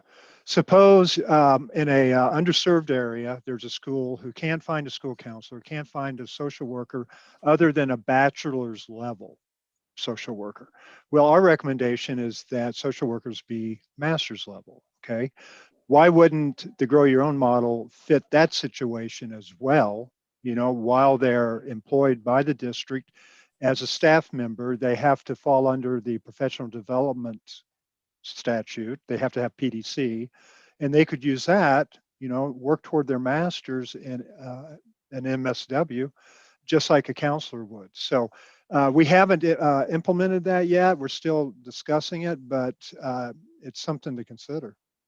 And that's using those ESSER funds also? Again, as long as you tie it into the pandemic COVID. and COVID rationalization.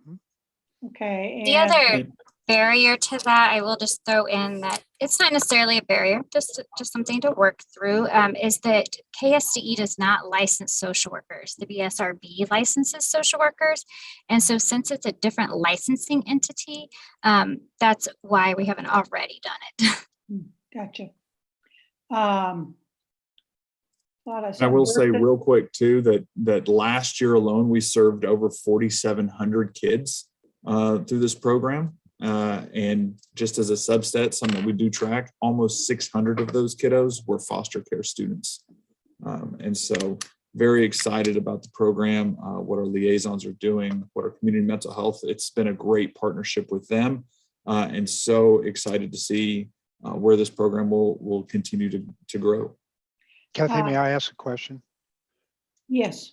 John, is there anything on the legislative agenda of the state board to increase those numbers, and as far as the number of pilots? It all is going to be about funding from our legislature. And so, like I said, last year, because of everything that was going on, they were not able to increase the funding. But we're hopeful that in future years, they will not only fully fund it, but increase the funding as well so that we can expand into more districts. Yeah, you certainly have the outcomes. And I can't remember when we were in Wichita in person. It was at the very beginning, maybe the second year of the pilots. And I don't know if it was Diane or somebody else said that they had proof that they literally saved the lives of children. And if that doesn't get the legislature's attention, I don't know what will. Absolutely. When we really look at mental health and say that 1 in 13 of our kiddos attempt suicide, not think about, not talk about, not brag on social media about, but physically actually attempt suicide pre-COVID, it's a no-brainer that we're gonna need mental health a lot. There's a couple other follow-ups.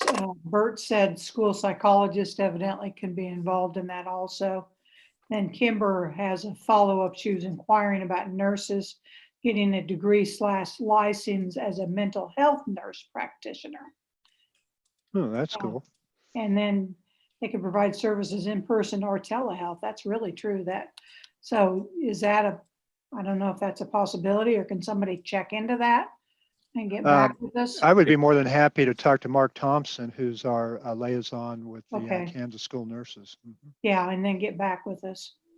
And then Tracy asked, when we mean get a license, do we mean pay for graduate school, such as an accredited master's social work program? Well, when we first started the Grow Your Own, it was for a master's level school counseling position, a graduate program. You know, the discussions that we've had in terms of social work would be for a master's level degree.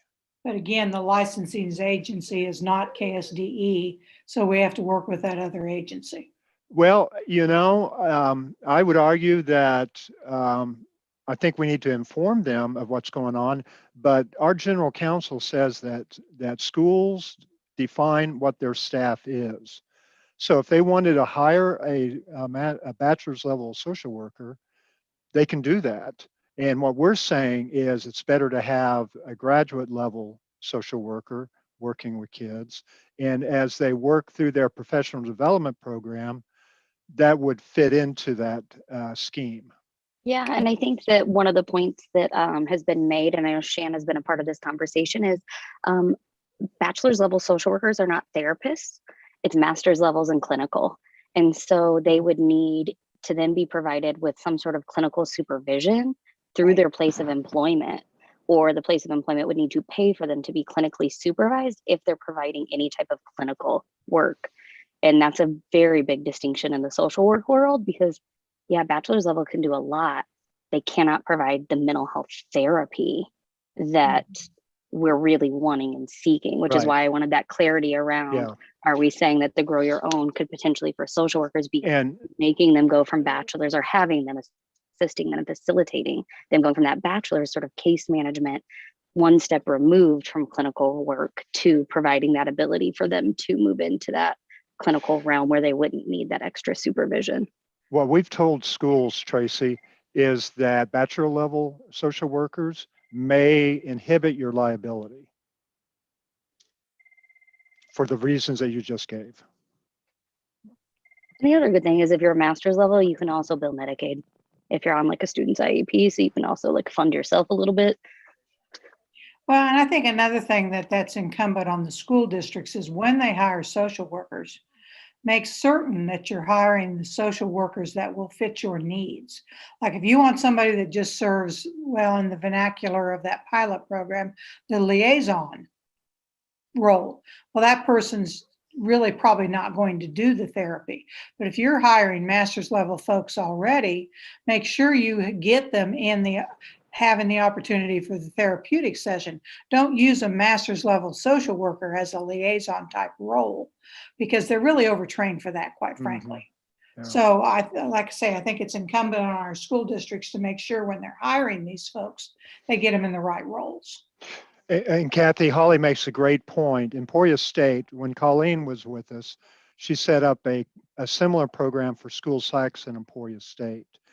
I can't, and Bert may know more about this than I, but I don't know if that's still continuing, but that's the kind of thing that I think we do need to encourage and enhance.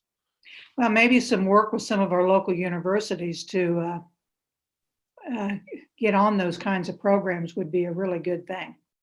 I don't know why some of our universities couldn't set up those kinds of programs and work with us because unfortunately, I don't see this need for mental health support going away anytime soon. Okay, John, thank you for that update in your area. And then Kent, let's have your update. Well, we're often asked about required training for students and staff, and about, just to give you a little background while I share my screen.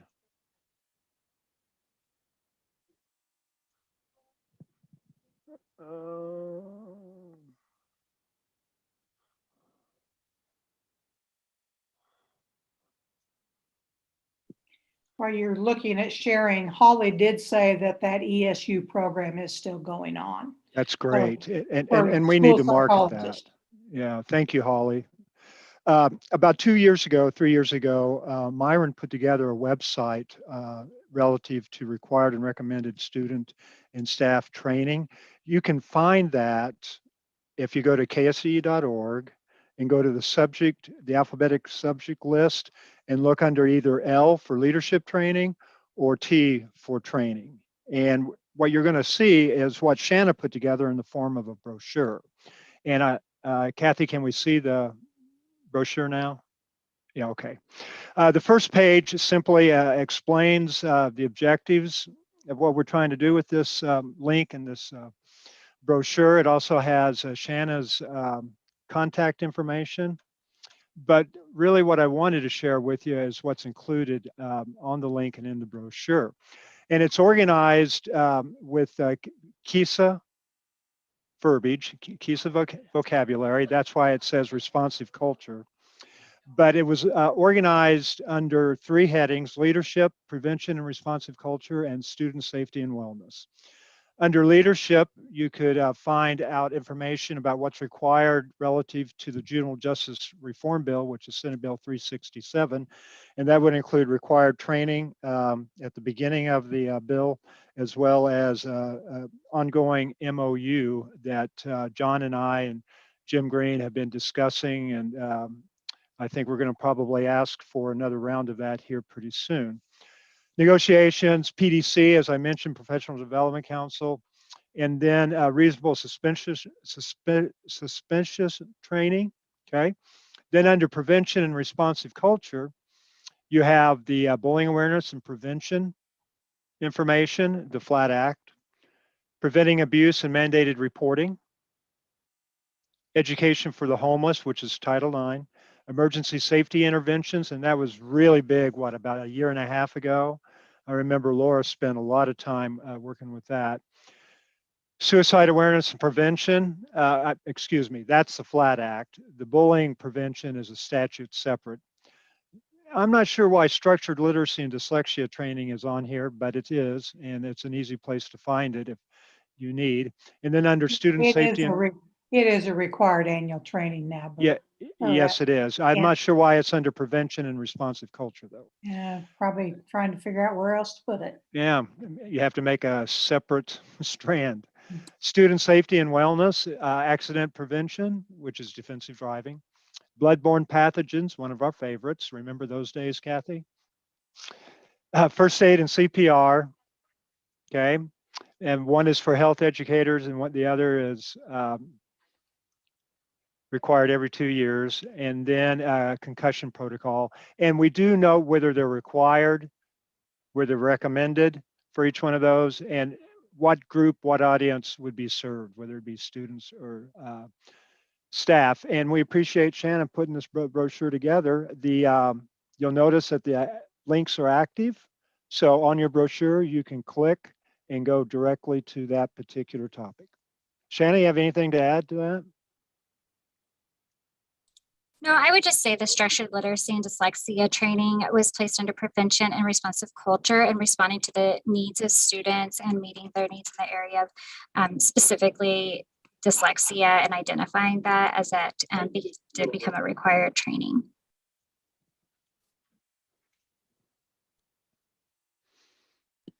Okay, thank you. Thank you, Kent, that update. And as you remember, there's a lot of training modules and stuff that are actually online that help support all of those various trainings. So you can usually find supportive trainings anyplace on the KSDE website. And if you need to help in finding those, any staff can help you with that. Okay, Bert, we've got you for some updates.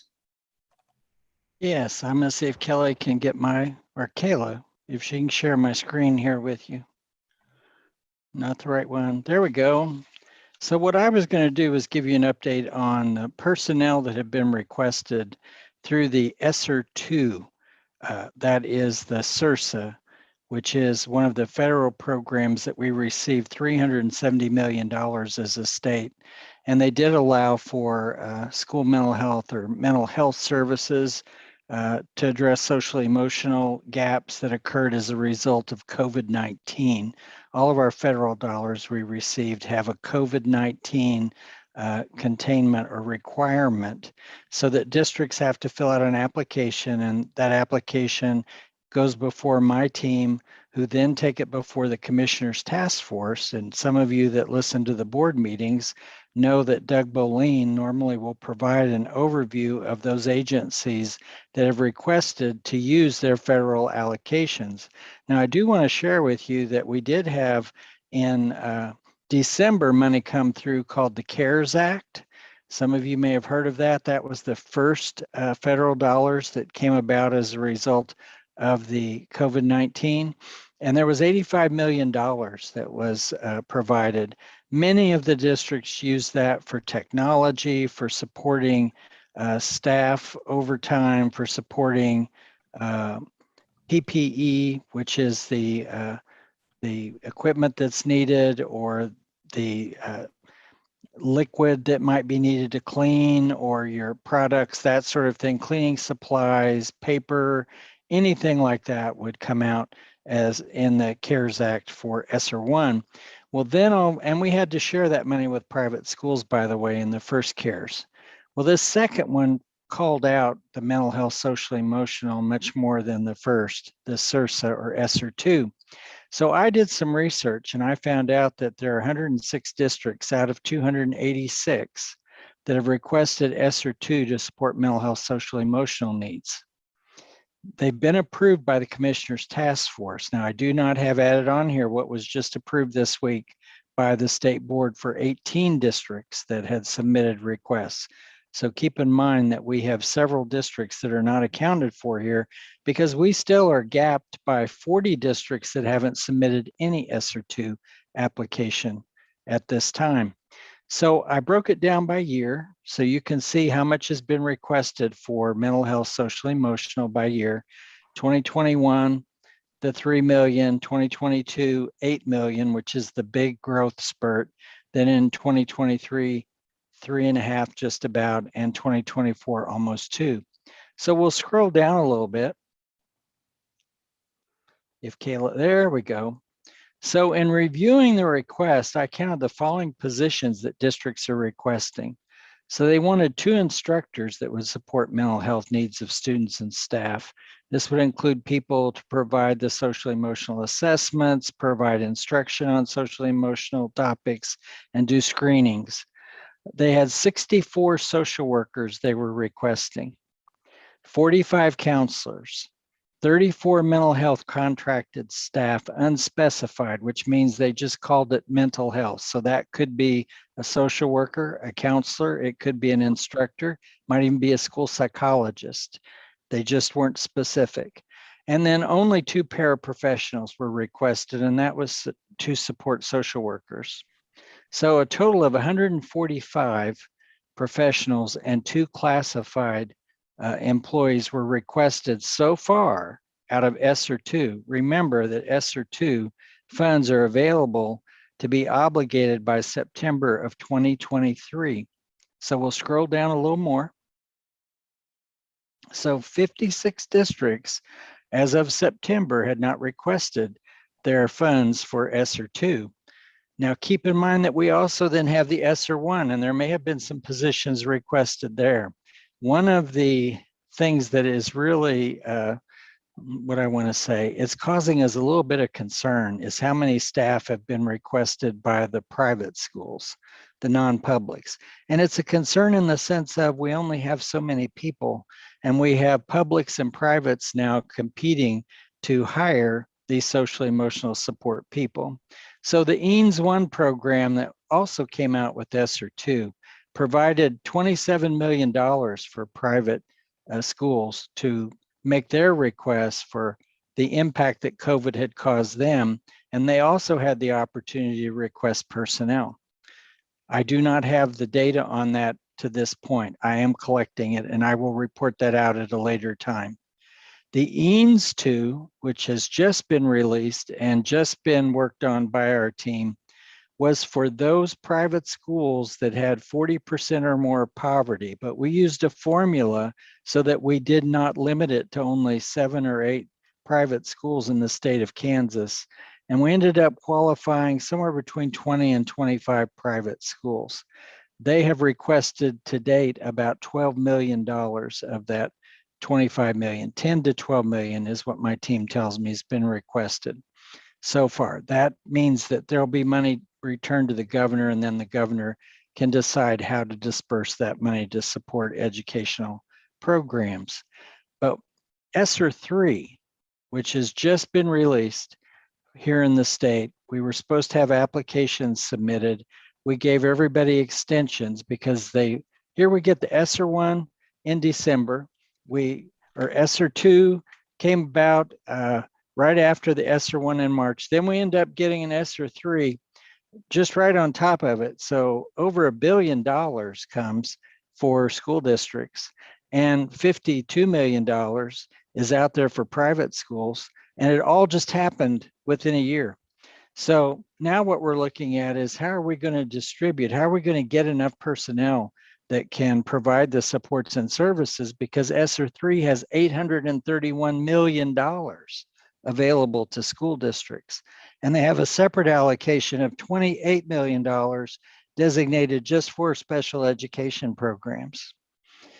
So we know that they're going to be requesting more socially emotional workers. We just don't know how many. And the problem is we don't know that we have that many people that are out there that can work these positions. What's concerning to me also that I will mention to you is these are short-term monies. They were to fill the gap during the time of COVID. So once COVID ends and these funds are gone, then school districts are either going to be laying these people off, and private schools, or they're going to have to find a way to keep them funded within their programs. So it's a catch-22. The times are good now when the crops are coming in, but once we have the drought and the fields go dry, then how do we maintain this level of support for social emotional? So I just thought I'd give you an update today, and I'll be providing you an additional update in the future. But I thought you ought to see the data we're working with right now and the number of people that are being requested to provide social emotional support just through one of these 5 funds. Thank So you, I'll Bob. leave it at that, Kathy. If there's any questions, I'd be glad to answer what I can. Yeah, we get all this money and people are requesting districts are requesting people when we're already short-staffed. So yeah, makes it kind of a tough situation. And like you say, there's a drop date on this where you won't be able to have these funds anymore. Okay, does that take care of the KSDE updates for us? I believe so. I think Shannon provided most of them today. Okay, very good. Okay, great. Okay, we're going to take some time. We have member and agency updates. So if any of you through your organizations have an update, whether it's information or an upcoming activity or something that you'd like to make the council members aware of, this is a time you can do that. So just unmute and say your name and give your update from your various, if you represent a group of people like counselors or social workers, or if you represent a particular agency like KPERC or anything else. So anybody? This is Pam Noble with Kansas Children's Service League. Yes, Pam.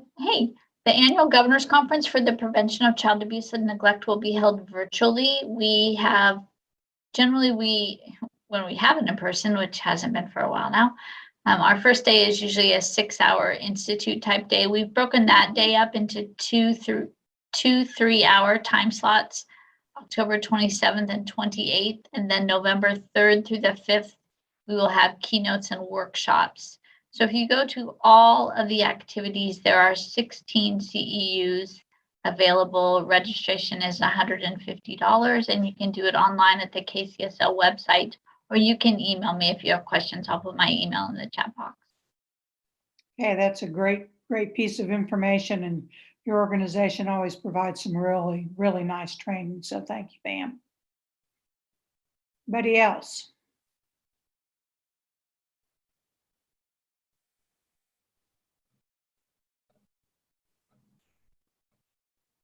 Anybody? Conferences or anything else coming up? I think that our KDADS partners aren't here anymore, but I will plug the Kansas Prevention Conference that's happening next week. It will also be held virtually October 20th and 21st. I believe that's the Wednesday and the Thursday next week. Which conference is that, Monica? It's the Kansas Prevention Conference. So there will be sessions on suicide prevention, a variety of substance use prevention topics, tobacco cessation, and other behavioral health prevention topics. But I can put the link to the conference site in the chat. Okay. Hey, Monica, I don't know if your agency works with vaping, but I haven't heard as much about that lately. So I don't directly work with vaping, but it was kind of the thing that we were talking about in 2019 before everyone went home for COVID. And what's been really interesting about all substance use numbers for kids is that we really saw a dip in 2020, but folks the kind of the prevailing interpretation of that right now is that since so many people were home all the time, that accessibility was really, really low, that kids were having a harder time getting to vape pens, alcohol, drugs, those kinds of things. So we don't really feel like we have a very good picture about what's going to be going on as we move forward and kids are back in school and kind of in community settings more. And it looks like Kelly beat me to the Kansas Prevention Conference. Thank you, Kelly. Okay, very good. So that is in the chat. It's the Kansas Prevention Collaborative Conference. So that's in the chat if you're interested. Other organizations for updates.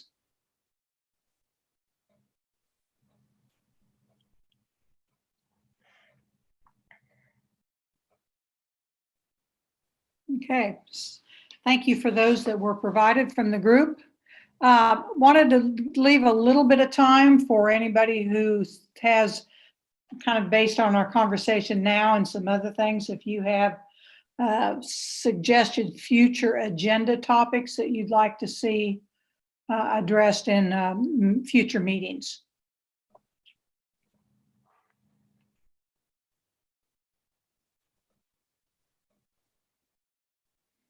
Do we know, Kathy, if there's anyone who can find out what might be on legislators' minds related to social, emotional, mental health? I'm sure we can find somebody who would, and I can certainly ask some of the state board members. I think they met, some of them met with a couple of the legislative folks yesterday, so maybe I'll check and see if anything has come up in that. I don't know, Shannon, maybe you would know. I wonder if we'll see anything legislatively about human trafficking coming up. I would think that's a possibility. Sorry, I couldn't find my unmute. Yeah, I would think at some point it's going to come up. I don't know how long, since we just submitted the reflection or evaluation for Kansas. I'm not sure how long it will take for everything to get through that whole process that it's going to go through. Okay. And also the interim committee on mental health modernization is meeting, and they're having receiving information about school-based programs in the future and on telehealth. And on what was the last one done? Telehealth. They've broken themselves, I think, into like 4 or 5 different topic work groups. So one is workforce, one's telehealth. I'm not sure what the other work groups are, but in that they want to talk about the programs that John outlined earlier. Okay, all right. Kathy, Monica may be in a good position to tell us if there's any legislative initiatives relative to suicide prevention that she's aware of. Well, thank you for that plug, Kent. It just so happens that we will be working again this session to get HB 2281 passed.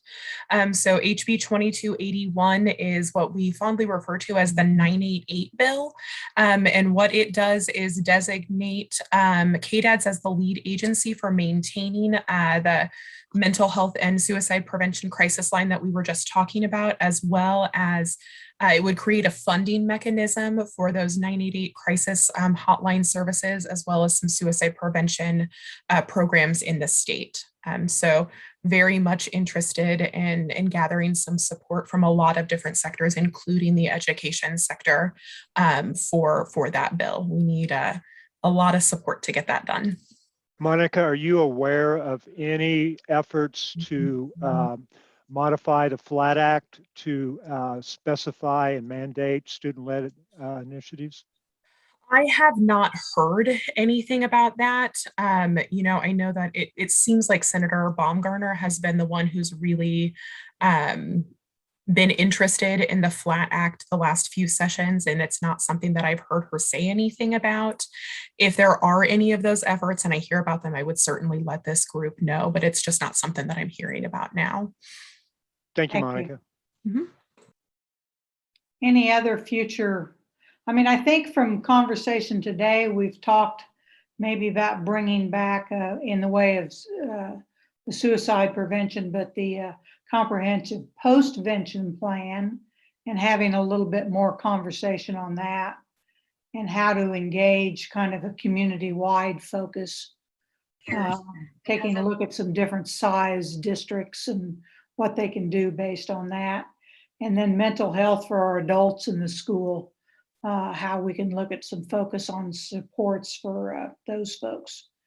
And then, of course, human trafficking. I think what Shanna presented to you today is just going to be the start of that conversation. Anything else from the group? Diane mentioned LGBTQ.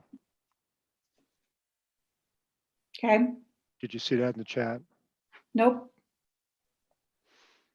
I'm not sure if this was said, but I would be really interested in hearing about the student-led programs for suicide prevention at a future meeting.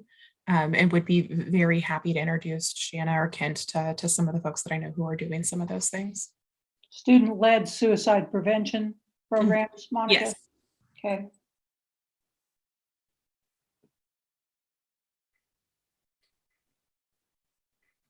Okay, anything else?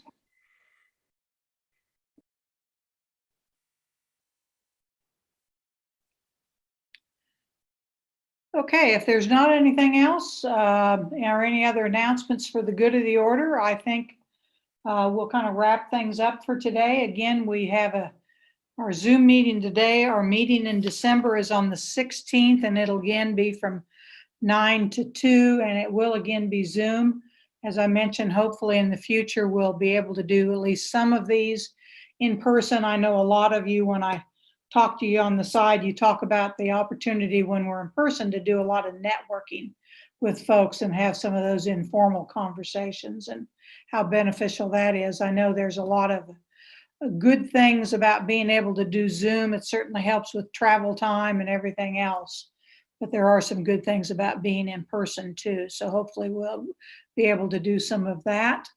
Adele, you put on some things that KNEA offers some training through their organization. So there's some resources there. Okay, anything else?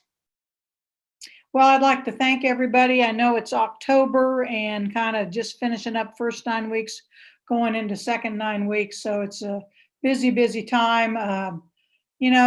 Support everybody in your buildings. We know we're working hard to support our students, but let's support our adults too and thank them for everything and thank them from our organization and all of the social and emotional and mental health support that's being provided to our kiddos, and we can't forget our adults. So thanks to everybody that is doing that work. We really, really appreciate everybody's efforts and all. It's just one thing that's so nice is just this interagency group all coming together here and opening up the lines of communications in our various different groups, our counselor groups, our social work groups, our nurse groups, psychologists, everything that can all come together here. So it's really kind of indicative of what we can do when we really kind of all put our heads together. So thanks everybody, and have a great rest of the afternoon and have a great